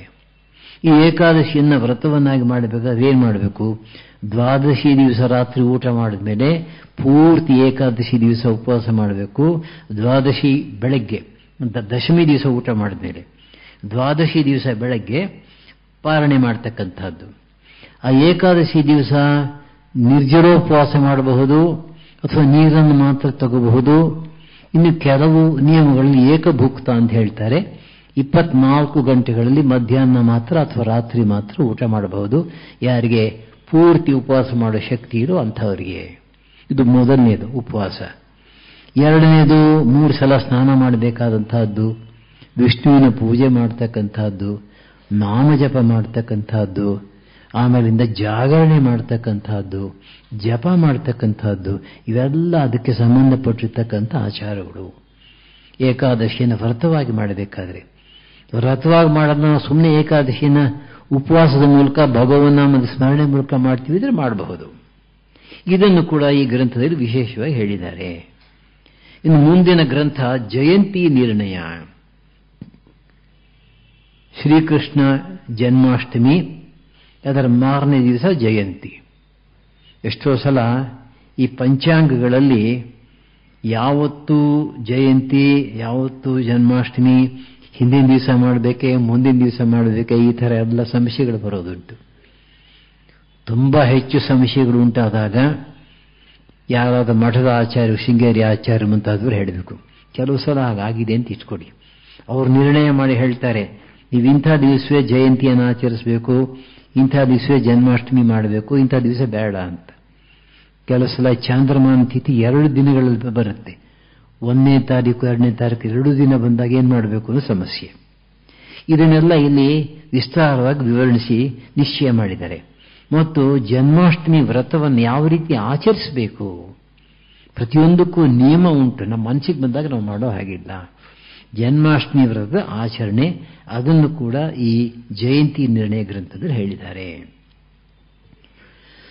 ಮುಂದಿನ ಗ್ರಂಥ ತುಂಬಾ ಅದ್ಭುತವಾದ ಮತ್ತು ತುಂಬಾ ಪ್ರಯೋಜನವನ್ನು ಉಂಟು ಮಾಡತಕ್ಕಂಥ ಗ್ರಂಥ ತಂತ್ರಸಾರ ಸಂಗ್ರಹ ಅಂತ ಹೇಳಿ 420 ಶ್ಲೋಕಗಳು ಉಂಟು. ಎಲ್ಲ ಅಚ್ಚಾಗಿದೆ ಅಂತ ಇಟ್ಕೊಳ್ಳಿ.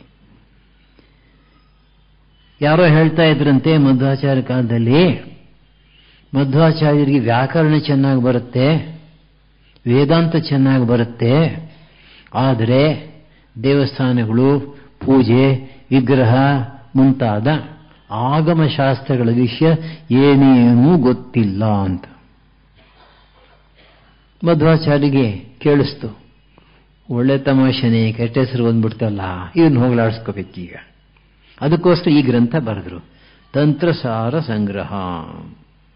ಇದರಲ್ಲಿ ಒಂದು ದೇವತಾ ಪ್ರತಿಷ್ಠೆ, ಮೂರ್ತಿ ಶಿಲ್ಪ, ದೇವಾಲಯ ನಿರ್ಮಾಣ ಇದನ್ನೆಲ್ಲ ಹೇಳಿ, ಒಂದು ಹೊಸ ದೇವಸ್ಥಾನ ಕಟ್ಟಬೇಕು, ಯಾವ ರೀತಿ ಕಟ್ಟಬೇಕು, ಎಲ್ಲ ದೇವಸ್ಥಾನಗಳನ್ನು ಕೂಡ ಕಟ್ಟಬೇಕಾದ್ರೆ ಒಂದು ಕ್ರಮ ಉಂಟು. ಆಲ್ ಅಬೌಟ್ ಹಿಂದೂ ಟೆಂಪಲ್ಸ್ ಅಂತ ನಾನು ಇಂಗ್ಲಿಷ್ನಲ್ಲಿ ಬರೆದಿದ್ದ ಗ್ರಂಥ ಕನ್ನಡಕ್ಕೆ ಅನುವಾದ ಆಗಿದೆ. ನಾಳೆ ಬಿಡುಗಡೆ ಮಾಡ್ತಾ ಇದ್ದೀವಿ. ಹಿಂದೂ ದೇವಾಲಯಗಳು ಅಂತ ಹೇಳಿಬಿಟ್ಟು ಪುಸ್ತಕ, ಚಿಕ್ಕದು, ಸುಮಾರು ಒಂದು 60-70 ಪುಟ ಆಗುತ್ತೆ. ಎಲ್ಲ ತೆಗೆದುಕೊಂಡು ಓದಿ. ಅದರಲ್ಲಿ ಈ ವಿಷಯಗಳನ್ನೆಲ್ಲ ಪ್ರಸ್ತಾಪ ಮಾಡಿದೆ. ದೇವಾಲಯ ನಿರ್ಮಾಣ ಮಾಡೋದು ಹೇಗೆ, ಅದಕ್ಕೆ ಸಂಬಂಧಪಟ್ಟಿದ್ದು. ಎರಡನೆಯದು ಮೂರ್ತಿ ಶಿಲ್ಪ. ಪ್ರತಿಯೊಂದು ದೇವಾಲಯದಲ್ಲೂ ಕೂಡ ನಾವು ಒಂದು ಮೂರ್ತಿಯನ್ನು ಮಾಡಿ ಇಡ್ತೇವೆ. ಅದು ಕಲ್ಲಿಂದ ಆಗಬಹುದು, ಲೋಹದ್ದಾಗಬಹುದು, ಪಂಚಲೋಹ. ಶಿವಲಿಂಗ ಆಗಬಹುದು, ನಾರಾಯಣ ಆಗಬಹುದು, ದೇವಿ ಆಗಬಹುದು, ಗಣಪತಿ ಆಗಬಹುದು. ಈ ಪ್ರತಿಯೊಂದು ವಿಗ್ರಹವನ್ನು ಕೂಡ ಮಾಡಬೇಕಾದ್ರೆ ಒಂದು ಕ್ರಮ ಹೇಗೆ ಮಾಡಬೇಕು, ಮೂರ್ತಿ ಶಿಲ್ಪ ಶಾಸ್ತ್ರ, ಐಕೋನೋಗ್ರಫಿ ಅಂತ ಕರೀತಾರೆ. ಅದು ಕೂಡ ಇವತ್ತಿಗೂ ಕೂಡ ಆ ಗ್ರಂಥಗಳು ಸಿಕ್ಕುತ್ತದೆ. ಯಾವ ರೀತಿಯ ಮೂರ್ತಿಗಳನ್ನು ಮಾಡೋದು ಅದನ್ನು ಕೂಡ ಪ್ರಸ್ತಾಪ ಮಾಡಿದ್ದಾರೆ ಚೆನ್ನಾಗಿ. ಅಂದರೆ ಈ ದೊಡ್ಡ ದೊಡ್ಡ ಗ್ರಂಥಗಳನ್ನೆಲ್ಲ ಚೆನ್ನಾಗಿ ಅಧ್ಯಯನ ಮಾಡಿ ಅವುಗಳ ಸಾರವನ್ನು ತೆಗೆದುಕೊಂಡು ಇಲ್ಲಿ ಚಿಕ್ಕದಾಗಿ ನಿರೂಪಿಸಿದ್ದಾರೆ. ನಮಗೊಂದು ಚಿಕ್ಕ ಟೆಕ್ಸ್ಟ್ ಬುಕ್ ನೋಟ್ಸ್ ಇದ್ದ ಹಾಗೆ, ಇದನ್ನು ಓದ್ಬಿಟ್ರೆ ಸಾಕು ನಮಗೆಲ್ಲ ವಿಷಯ ಅರ್ಥವಾಗುತ್ತೆ. ಆಮೇಲೆ ಜೀರ್ಣೋದ್ಧಾರ. ಹೊಸ ದೇವಸ್ಥಾನ ಕಟ್ಟೋದು ಸರಿ, ಹಳೆ ದೇವಸ್ಥಾನ ಒಂದಿದೆ, ಅದು ತುಂಬ ಕೆಟ್ಟ ಅವಸ್ಥೆಯಲ್ಲಿದೆ, ಮೂರ್ತಿ ಭಗ್ನ ಆಗಿರಬಹುದು, ಆಮೇಲೆ ಗರ್ಭಗುಡಿ ಸರಿಯಾಗಿಲ್ಲದೆ ಇರಬಹುದು, ಪಾಳಿ ಗೋಡೆಗಳು ಬಿದ್ದೋಗಿರಬಹುದು, ಯಾವುದೋ ಒಂದು ರೀತಿಯಲ್ಲಿ ಅಪವಿತ್ರ ಆಗಿರಬಹುದು. ಅದನ್ನು ಹೇಗೆ ಜೀರ್ಣೋದ್ಧಾರ ಮಾಡುವುದು? ಕೆಲವು ಸಲ ಜನ ಪ್ರಶ್ನೆ ಕೇಳೋದುಂಟು. ಮುಸಲ್ಮಾನರು ಬಂದು ನಮ್ಮ ದೇವಸ್ಥಾನಗಳಲ್ಲಿ ಮೂರ್ತಿಯನ್ನು ಭಗ್ನ ಮಾಡಿದ್ರು, ಏನು ಮಾಡೋದು? ಏನು ಮಾಡಬೇಕಾಗಿಲ್ಲ. ನೀವು ಟ್ಯೂಬ್ಲೈಟ್ ಹೊಡೆದ್ರೆ ಎಲೆಕ್ಟ್ರಿಸಿಟಿ ಏನೂ ಹೋಗಲ್ಲ, ಇನ್ನೊಂದು ಟ್ಯೂಬ್ಲೈಟ್ ತಂದು ಹಾಕಿದ್ರೆ ಉರಿಯುತ್ತೆ.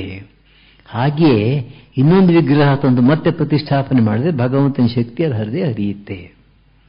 ಅದನ್ನೆಲ್ಲ ಮಾಡ್ತಕ್ಕಂಥ ಕ್ರಮ, ಜೀರ್ಣೋದ್ಧಾರ ಮಾಡ್ತಕ್ಕಂಥ ಕ್ರಮ ವಿವರಿಸಿದ್ದಾರೆ. ಇದಾದ ಮೇಲೆ ನ್ಯಾಸಗಳು ಮತ್ತು ಮಂತ್ರಗಳು, ಒಟ್ಟು 28 ಮಂತ್ರಗಳನ್ನು ಕೊಟ್ಟಿದ್ದಾರೆ ಬೇರೆ ಬೇರೆ ದೇವತೆಗಳ ಮೇಲೆ. ಆ ಮಂತ್ರಕ್ಕೆ ಸಂಬಂಧಪಟ್ಟ ಧ್ಯಾನ ಶ್ಲೋಕ, ನ್ಯಾಸ ಅಂತ ಹೇಳ್ತಾರೆ, ಕರನ್ಯಾಸ ಅಂಗನ್ಯಾಸ ಅಂತ. ಆ ಮಂತ್ರಗಳು, ಅದನ್ನ ಜಪ ಮಾಡ್ತಕ್ಕಂಥ ಕ್ರಮ, ಯಾವ ಮಂತ್ರವನ್ನು ಜಪ ಮಾಡಿದ್ರೆ ಯಾವ ಫಲ ಬರುತ್ತೆ ಅನ್ನೋ ವಿಷಯ, ಅದೆಲ್ಲ ತುಂಬಾ ಚೆನ್ನಾಗಿ ವಿವರಿಸಿದ್ದಾರೆ. ಶಂಕರಾಚಾರ್ಯರು ಪ್ರಪಂಚ ಸಾರ ಅನ್ನೋ ಗ್ರಂಥವನ್ನು ಬರೆದರು. ಬೇರೆಯವರೊಬ್ಬರು ರಾಘವ ಭಟ್ರನವರು ಮತ್ತು ಇನ್ನೊಬ್ಬರು ಶಾರದಾ ತಿಲಕ ತಂತ್ರ ಅಂತ ಹೇಳಿ ಒಂದು ಗ್ರಂಥವನ್ನು ಬರೆದಿದ್ದಾರೆ. ಅದು ಇವತ್ತು ತುಂಬ ಪ್ರಸಿದ್ಧವಾಗಿರ್ತಕ್ಕಂಥ ಗ್ರಂಥ, ವಿಸ್ತಾರವಾಗಿ ವ್ಯಾಖ್ಯಾನ ಕೂಡ ಉಂಟು. ಎಲ್ಲಾ ಕಡೆ ಸಿಗ್ತಕ್ಕಂತಹ ವಿಷಯಗಳನ್ನು ಒಂದು ಕಡೆ ತಂದು ತೋರಿಸಿದ್ದಾರೆ. ಈ ಮಧ್ವಾಚಾರ್ಯರು ಅದರಲ್ಲಿ ಬರ್ತಕ್ಕಂಥ ವಿಷಯಗಳನ್ನು ಸಂಗ್ರಹವಾಗಿ ಒಂದು ಕಡೆ ಹೇಳಿದ್ದಾರೆ. ಧನ್ವಂತರಿ ಮಂತ್ರ, ಧನ್ವಂತರಿ ಮಂತ್ರವನ್ನು ಜಪ ಮಾಡೋದ್ರಿಂದ ನಮಗೆ ಕಾಯಿಲೆಗಳು ಹೋಗುತ್ತೆ, ಒಳ್ಳೆ ಆರೋಗ್ಯ ಸಿದ್ಧಿಸುತ್ತೆ. ಯಾವ ರೀತಿ ಮಾಡೋದು, ಯಾವ ಕ್ರಮದಲ್ಲಿ ಮಾಡೋದು? ಯಾವುದೋ ಒಂದು ವಸ್ತು ಕಳೆದು ಹೋಗಿದೆ, ಅದನ್ನು ಪಡಿಲಿಕ್ಕೆ ಏನು ಮಾಡಬೇಕು? ಕಾರ್ತಿವೀರ್ಯಾರ್ಜುನ ಮಂತ್ರ, ಅದನ್ನು ಯಾವ ರೀತಿ ನಾವು ಪಠನ ಮಾಡಬೇಕು? ಹೀಗೆ ಇಂಥ ಮಂತ್ರಗಳನ್ನೆಲ್ಲ ಒಂದು ಕಡೆ ಸೇರಿಸಿ ಅದರ ಬಗ್ಗೆ ವಿಸ್ತಾರವಾದ ವ್ಯಾಖ್ಯಾನವನ್ನು ಕೊಟ್ಟಿದ್ದಾರೆ. ಮತ್ತೊಂದು ಗ್ರಂಥ ಯತಿ ಪ್ರಣವಕಲ್ಪ, ಸನ್ಯಾಸ ದೀಕ್ಷೆಯ ಬಗ್ಗೆ ವಿಸ್ತಾರವಾಗಿರ್ತಕ್ಕಂಥ ಗ್ರಂಥ ಇದು. ಒಬ್ಬ ವ್ಯಕ್ತಿ ಸನ್ಯಾಸ ತಗೋಬೇಕಾದ್ರೆ ಕ್ರಮ ಏನು, ಯಾವ ರೀತಿ, first step, second step, third step, ಸನ್ಯಾಸ ದೀಕ್ಷೆಯನ್ನು ತೆಗೆದುಕೊಳ್ತಕ್ಕಂಥ ಕ್ರಮ, ವಿಧ ವಿಧವಾದ ಸನ್ಯಾಸಿಗಳು, ಸನ್ಯಾಸ ದೀಕ್ಷೆಗಳು, ಸನ್ಯಾಸಿಗಳು, ಅದನ್ನೆಲ್ಲ ಇದರಲ್ಲಿ ವಿವರಿಸಿದ್ದಾರೆ. ಒಂದು ಮಾತನ್ನು ಮಾತ್ರ ಅವರು ಸ್ಪಷ್ಟವಾಗಿ ಹೇಳ್ತಾರೆ, ಭಗವತ್ ಸಾಕ್ಷಾತ್ಕಾರ ಆಗಬೇಕಾದ್ರೆ ಸನ್ಯಾಸ ಆಗಲೇಬೇಕು ಅನ್ನೋ ನಿಯಮ ಇಲ್ಲ. ಶಂಕರಾಚಾರ್ಯ ಗ್ರಂಥಗಳಲ್ಲಿ ಕೆಲವು ಕಡೆ ಕಾಣ್ತೇವೆ, ಬ್ರಾಹ್ಮಣನಾಗಿದ್ದವನಿಗೆ ಮಾತ್ರ ಸನ್ಯಾಸ ತೆಗೆದುಕೊಳ್ತಕ್ಕಂಥ ಹಕ್ಕುಂಟು, ಬ್ರಾಹ್ಮಣ ಸನ್ಯಾಸಿಗೆ ಮಾತ್ರ ಭಗವತ್ ಸಾಕ್ಷಾತ್ಕಾರ ಉಂಟು, ಮಿಕ್ಕವರಿಗೆ ಇಲ್ಲ ಅಂತ ಆಗೋಯ್ತು. ಅದನ್ನ ಅವರ ಶಿಷ್ಯರೇ ಖಂಡಿಸಿದ್ದಾರೆ ಅಂತ ಇಟ್ಕೊಡಿ. ಇವರು ಹಾಗೆ ಹೇಳಿಲ್ಲ. ಇವರೇನು ಹೇಳ್ತಾರೆ, ಸನ್ಯಾಸ ಬಹಳ ದೊಡ್ಡ ಆಶ್ರಮ, ಅದು ಸನ್ಯಾಸ ದೀಕ್ಷೆಯನ್ನು ತಗೋಬೇಕಾದ್ರೆ ತುಂಬ ಕಷ್ಟ, ಅತ್ಯಂತ ತೀವ್ರ ವೈರಾಗ್ಯ ಇರಬೇಕು ಮನಸ್ಸಿನಲ್ಲಿ, ಪ್ರಪಂಚದ ಬಗ್ಗೆ ತೀವ್ರ ವೈರಾಗ್ಯ ಇದ್ದು ಭಗವಂತನ ಬಗ್ಗೆ ಭಕ್ತಿ ಇದ್ದರೆ ಅಂಥವರು ಮಾತ್ರ, ಬೆರಳೆಣಿಕೆಯಷ್ಟು ಜನ ಈ ಸನ್ಯಾಸ ದೀಕ್ಷೆಯನ್ನು ತಗೋಬಹುದು. ಸನ್ಯಾಸ ದೀಕ್ಷೆ ತಗೊಳ್ಳೇಬೇಕು ಅಂತ ನಿಯಮ ಇಲ್ಲ, ಇಲ್ಲದೆ ಕೂತ್ರು ಸಾಧನೆ ಮಾಡಿಕೊಂಡು ಭಗವಂತನ ಸಾಕ್ಷಾತ್ಕಾರ ಮಾಡ್ಕೋಬಹುದು. ಈ ಸನ್ಯಾಸ ದೀಕ್ಷೆಯಲ್ಲಿ ಮುಖ್ಯವಾಗಿರ್ತಕ್ಕಂಥ ವಿಷಯ ಪ್ರಣವೋಪದೇಶ, ಅಂದರೆ ಓಂಕಾರ, ಅದರ ಉಪದೇಶ, ಅದರ ವ್ಯಾಖ್ಯಾನ, ಅದನ್ನು ಜಪ ಮಾಡ್ತಕ್ಕಂಥ ಕ್ರಮ, ಅದನ್ನು ಕೂಡ ಕೊಟ್ಟಿದ್ದಾರೆ. ಇಲ್ಲಿ ಒಂದು ಪ್ರತಿಜ್ಞೆ ಮಾಡಬೇಕಂತೆ ಸನ್ಯಾಸ ದೀಕ್ಷೆ ತಗೊಳ್ಳೋನು. ಏನು ಅಂತಂದ್ರೆ ಆ ಶ್ಲೋಕ ಕೊಟ್ಟಿದ್ದಾರೆ ಅದರಲ್ಲಿ. ಅದರ ಅರ್ಥ ಹೀಗೆ, ನಾನು ಏನೇ ಆಗಲಿ ಭಗವಂತನನ್ನು ಮರೆಯೋದಿಲ್ಲ ಅಂತ ಪ್ರತಿಜ್ಞೆ ಮಾಡಬೇಕಂತೆ. ಭಗವಂತನನ್ನು ಮರೆಯೋದಿಲ್ಲ. ಎರಡನೆಯ ಪ್ರತಿಜ್ಞೆ, ಭಗವದ್ಭಕ್ತರನ್ನು ಬಿಡೋದಿಲ್ಲ, ತೊರೆಯೋದಿಲ್ಲ. ಭಗವದ್ಭಕ್ತರು ಎಲ್ಲಿದ್ದಾರೋ ಅಲ್ಲೆಲ್ಲ ಅವರಿಗೆ ಸೇವೆ ಮಾಡ್ತೇನೆ, ಸಹಾಯ ಮಾಡ್ತೇನೆ. ಭಗವಂತ ಭಗವದ್ಭಕ್ತ ಇಬ್ಬರೂ ಕೂಡ ಮುಖ್ಯ. ಅದು ಒಂದು ಪ್ರತಿಜ್ಞೆಯನ್ನು ಮಾಡಬೇಕಂತೆ. ಆ ಪ್ರತಿಜ್ಞೆಯನ್ನು ಕೂಡ ಈ ಯತಿ ಪ್ರಣವಕಲ್ಪದಲ್ಲಿ ಕೊಟ್ಟಿದ್ದಾರೆ. ಯತಿ ಧರ್ಮ ಸಂಗ್ರಹ ಅಂತ ಒಂದು ಗ್ರಂಥ ಇದೆ, ವಿಸ್ತಾರವಾಗಿರ್ತಕ್ಕಂಥ ಗ್ರಂಥ. ಗೋಪಾಲ ಯತೀಂದ್ರನವರು ಬರೆದಿರೋದು. ಬಹುಶಃ 15-16 ಸೆಂಚುರಿ ಅಂತ ಕಾಣುತ್ತೆ. ತುಂಬ ವಿಸ್ತಾರವಾಗಿರ್ತಕ್ಕಂಥ ಗ್ರಂಥ. ಪ್ರಾರಂಭದಿಂದ ಸನ್ಯಾಸ ದೀಕ್ಷೆ ತಗೊಂಡ ಮೇಲೆ ಮುಂದೆ ಸನ್ಯಾಸಿ ಯಾವ ರೀತಿ ಜೀವನ ನಡೆಸಬೇಕು ಅನ್ನೋದನ್ನೆಲ್ಲವೂ ಕೂಡ ವಿಸ್ತಾರವಾಗಿ ಆ ಗ್ರಂಥದಲ್ಲಿ ಕೊಟ್ಟಿದೆ. ಅದೊಂದು ಟೆಕ್ಸ್ಟ್ ಬುಕ್ ಆನ್ ಸನ್ಯಾಸ ಅಂತ ಹೇಳಬಹುದು. PhD ಮಾಡಬೇಕಾದ್ರೆ ಅದನ್ನು ಉಪಯೋಗಿಸ್ಕೋಬಹುದು ಬೇಕಾದ್ರೆ. ಅದು ಅಚ್ಚಾಗಿದೆ. ಈಗ ಬಹುಶಃ ಸಿಕ್ಕೋದು ಸ್ವಲ್ಪ ಕಷ್ಟ ಆಗಬಹುದು, ಆದರೆ ಸರಳವಾಗಿರ್ತಕ್ಕಂಥ ಸಂಸ್ಕೃತ. ಅದೇ ರೀತಿ ಸನ್ಯಾಸದ ಮೇಲೆ ರಾಮಾನುಜರ ಆಜ್ಞೆ ಪ್ರಕಾರ ಅವರು ಗುರುಗಳಾಗಿದ್ದವರು ಅದನ್ನು ಯಾದವ ಪ್ರಕಾಶ್ ಅವರು ಬರೆದಿದ್ದಾರೆ. ಅದೊಂದು ಗ್ರಂಥ. ಅಲ್ಲಿಗೆ ಬಹುಶಃ ಸನ್ಯಾಸದ ಮೇಲೆ ಇವತ್ತು ಪ್ರಾಚೀನ ಗ್ರಂಥಗಳು 3 ಸಿಕ್ಕುತ್ತವೆ ಅಂತ ಹೇಳಬಹುದು. ಸ್ವಲ್ಪ ಮಟ್ಟಿಗೆ ಒಂದಕ್ಕೊಂದು ವ್ಯತ್ಯಾಸ ಇರಬಹುದು, ಆದರೆ ಇದು ಒಂದು ವೇದಗಳನ್ನು ಅನುಸರಿಸತಕ್ಕಂಥ ಸ್ಮೃತಿಗಳಲ್ಲಿ ಹೇಳಿರುವ ವಿಧಾನ ಆದ್ದರಿಂದ ಹೆಚ್ಚು ಕಡಿಮೆ ಒಂದೇ ರೀತಿಯ ನಿಯಮಗಳನ್ನು ಕಾಣ್ತೇವೆ. ಇದಾದ ಮೇಲೆ 12 ಸ್ತೋತ್ರ, 12 ಅಧ್ಯಾಯಗಳು, 135 ಶ್ಲೋಕಗಳು ಉಂಟು. ಈಗಾಗಲೇ ನಾವು ನೋಡಿದ್ದೇವೆ ಅವರ ಜೀವನದಲ್ಲಿ. ಸಮುದ್ರದ ದಡದಲ್ಲಿ ಮರಳು ದಂಡೆ ಮೇಲೆ ಕುಳಿತುಕೊಂಡು ಧ್ಯಾನ ಮಾಡ್ತಾ ಇದ್ದಾರೆ ಮಧ್ವಾಚಾರ್ಯರು. ದೂರದಲ್ಲಿ ಒಂದು ಹಡಗು ಬಿರುಗಾಳಿ ಸಿಕ್ಕಾಕೊಂಡ್ಬಿಟ್ಟಿದೆ. ಹಡಗಿನ ತುಂಬ ಸಾಮಾನುಗಳಿವೆ, ಜನ ಇದ್ದಾರೆ. ಹಡಗು ಮುಳುಗಿ ಹೋಗ್ತಕ್ಕಂಥ ಸ್ಥಿತಿಯಲ್ಲಿದೆ. ಹಾಹಾಕಾರ ಮಾಡ್ತಾ ಇದ್ದಾರೆ. ದಡದ ಮೇಲೆ ಇರ್ತಕ್ಕಂಥ ಜನಗಳು ಕಾಣಿಸ್ತಾ ಇದ್ದಾರೆ. ಕೈಕಾಲು ಬಡಿತಾ ಅಲ್ಲಿಂದ ಕೂಗ್ತಾ ಇದ್ದಾರೆ. ಆಗ ಮಧ್ವಾಚಾರ್ಯರು ಗಾಢ ಧ್ಯಾನದಲ್ಲಿ ಕುಳಿತಿದ್ದವರು ಕಣ್ಣು ಬಿಟ್ಟು ನೋಡಿ ತಮ್ಮ ಶಲ್ಯವನ್ನು ತೆಗೆದು ಈಗ ಆಡಿಸಿದ್ರಂತೆ. ಅವರು ವಾಯುದೇವರ ಅವತಾರ ತಾನೆ. ಅದರ ಪರಿಣಾಮವಾಗಿ ಬಿರುಗಾಳಿ ತಕ್ಷಣ ನಿಂತು ಹೋಯ್ತಂತೆ.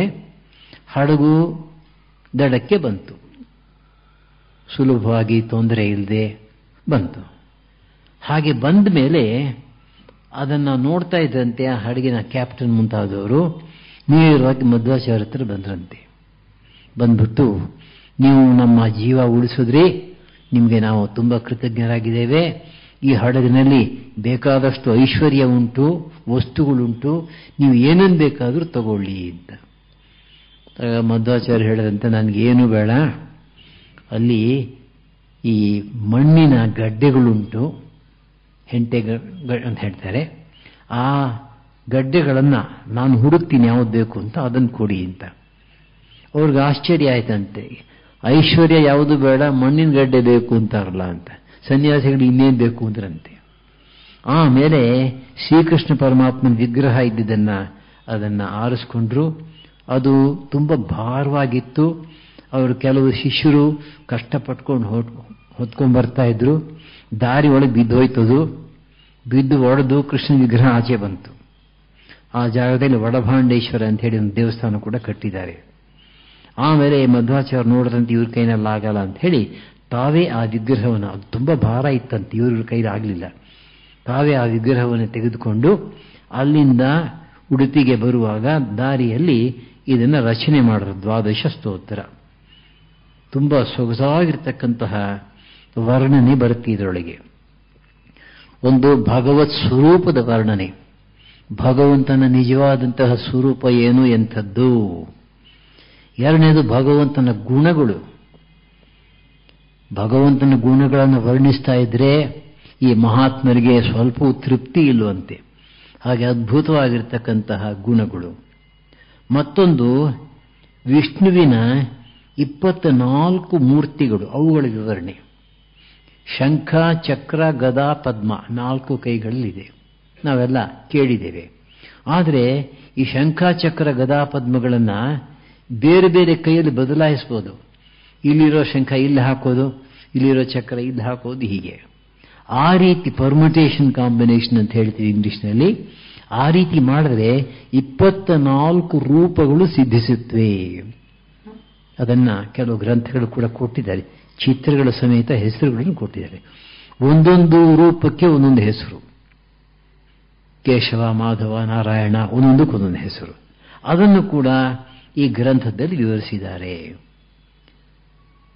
ಮತ್ತೊಂದು ಭಗವಂತನ ಮಹಿಮೆ, ಎಂಥ ಅಗಾಧವಾದ ಮಹಿಮೆ ಭಗವಂತಂದು, ನಾವು ಯೋಚಿಸಿದಷ್ಟು ಕೂಡ ಅರ್ಥ ಮಾಡ್ಕೊಳ್ಳೋಕ್ಕಾಗದೇ ಇರುವಂಥ ಮಹಿಮೆ ಆತಂದು.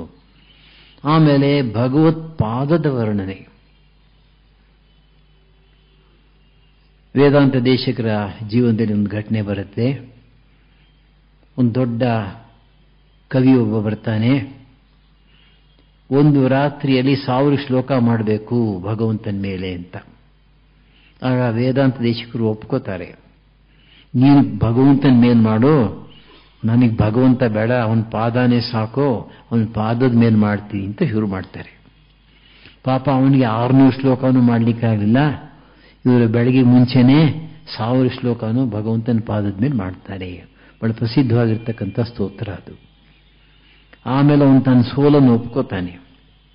ಆಗ ವೇದಾಂತ ದೇಶಿಕರು ಹೇಳ್ತಾರೆ, ಇಲ್ಲಪ್ಪ ನೀನೇ ದೊಡ್ಡವನು, ನಾನೇನು ಶ್ಲೋಕ ಮಾಡಿದ್ರು ಕೂಡ ಅದೇನು ಕ್ವಾಲಿಟಿ, ಅದರ ವಿಷಯ ಚೆನ್ನಾಗಿಲ್ಲ, ಅಷ್ಟು ಹೇಗೋ ಮಾಡಿದ್ದೀನಿ ಅಂತ ಪಾಪ ತುಂಬ ವಿನಯದಿಂದ ಹೇಳ್ಕೊಂಡ್ರಂತೆ.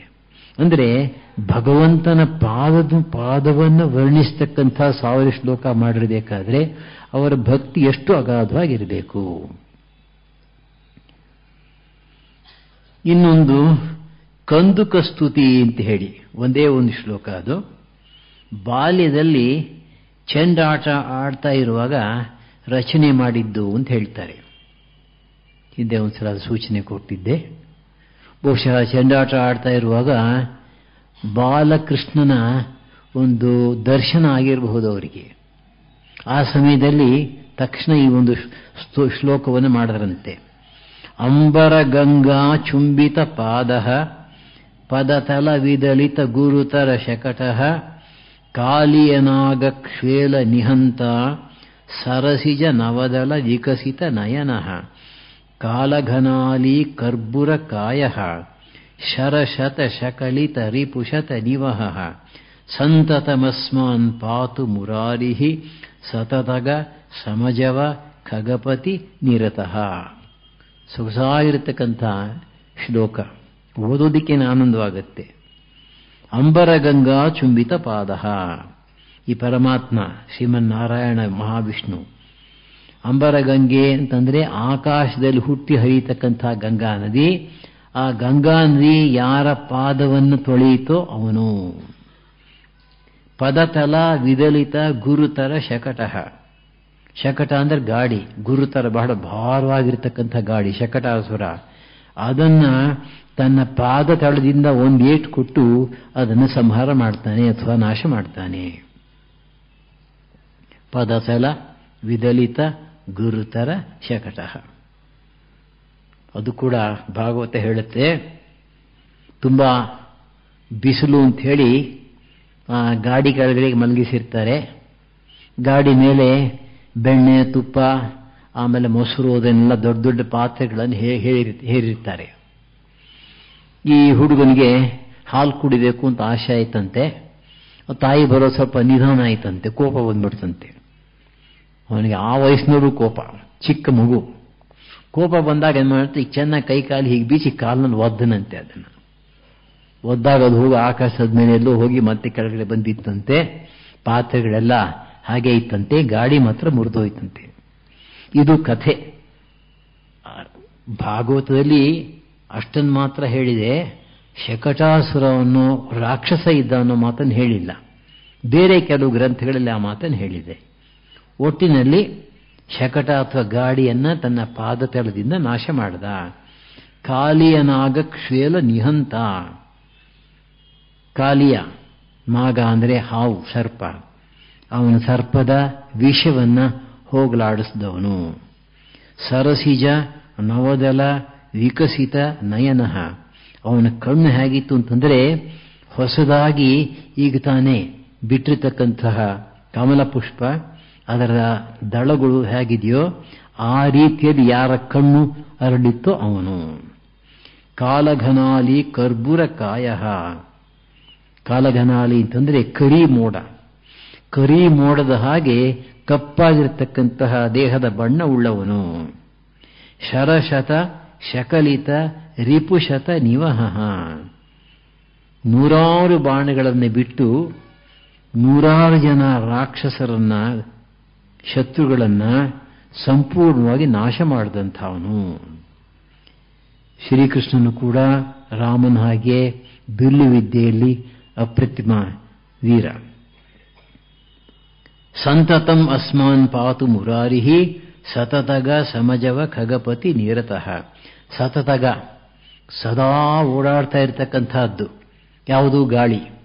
ಸಮಜವ ಗಾಳಿಗೆ ಬೇಕಾದಂತಹ ಇರತಕ್ಕಂತಹ ಒಂದು ವೇಗವನ್ನು ಪಡೆದಿರ್ತಕ್ಕಂಥ ವಾಯುವೇಗ. ಯಾರು? ಖಗಪತಿ, ಗರುಡ. ಅವನಲ್ಲಿ ಅವನ ಭಕ್ತಿಯಿಂದ ಪ್ರೇರಿತನಾಗಿರ್ತಕ್ಕಂಥವನು ಅವನು ಮುರಾರಿ. ಸಂತತಂ ಅಸ್ಮಾನ್ ಪಾತು, ಸದಾ ಕಾಲವೂ ಕೂಡ ನಮ್ಮನ್ನು ಕಾಪಾಡಿ. ಅಂದರೆ ಈ ಒಂದು ಚಿಕ್ಕ ಶ್ಲೋಕ, ಸೊಗಸಾಗಿರ್ತಕ್ಕಂಥ ಚಿಕ್ಕ ಶ್ಲೋಕವನ್ನ ಚೆಂಡಾಟ ಆಡ್ತಾ ಇರುವಾಗಲೇ ಈ ಮಗು ಮಧ್ವಾಚಾರ್ಯರು ಮಾಡಿದ್ದದನ್ನ, ಅದರಿಂದ ಅವರ ಒಂದು ವಿಶೇಷ ಬುದ್ಧಿಶಕ್ತಿಯನ್ನು ಇದರಿಂದ ನಾವು ಅರ್ಥ ಮಾಡ್ಕೋಬಹುದು. ಇವತ್ತು ಪೂರ್ತಿ ಮುಗಿಸೋಣ ಅಂತಿದ್ದೆ, ಆಗಲಿಲ್ಲ, ಹೋಗ್ಲಿ ಬಿಡಿ. ಇನ್ನು ಒಂದು ಪ್ರವಚನ ಆಗುತ್ತೆ, ಅದಾದ್ಮೇಲೆ ಬೇರೆ ವಿಷಯವನ್ನ ತಗೊಳ್ಳೋಣ. ಅದಾದ್ಮೇಲೆ ಬೇರೆ ವಿಷಯವನ್ನ ತಗೊಳ್ಳೋಣ. ಅದಾದ್ಮೇಲೆ ಬೇರೆ ವಿಷಯವನ್ನ ತಗೊಳ್ಳೋಣ. ಅದಾದ್ಮೇಲೆ ಬೇರೆ ವಿಷಯವನ್ನ ತಗೊಳ್ಳೋಣ. ಅದಾದ್ಮೇಲೆ ಬೇರೆ ವಿಷಯವನ್ನ ತಗೊಳ್ಳೋಣ. ಅದಾದ್ಮೇಲೆ ಬೇರೆ ವಿಷಯವನ್ನ ತಗೊಳ್ಳೋಣ. ಅದಾದ್ಮೇಲೆ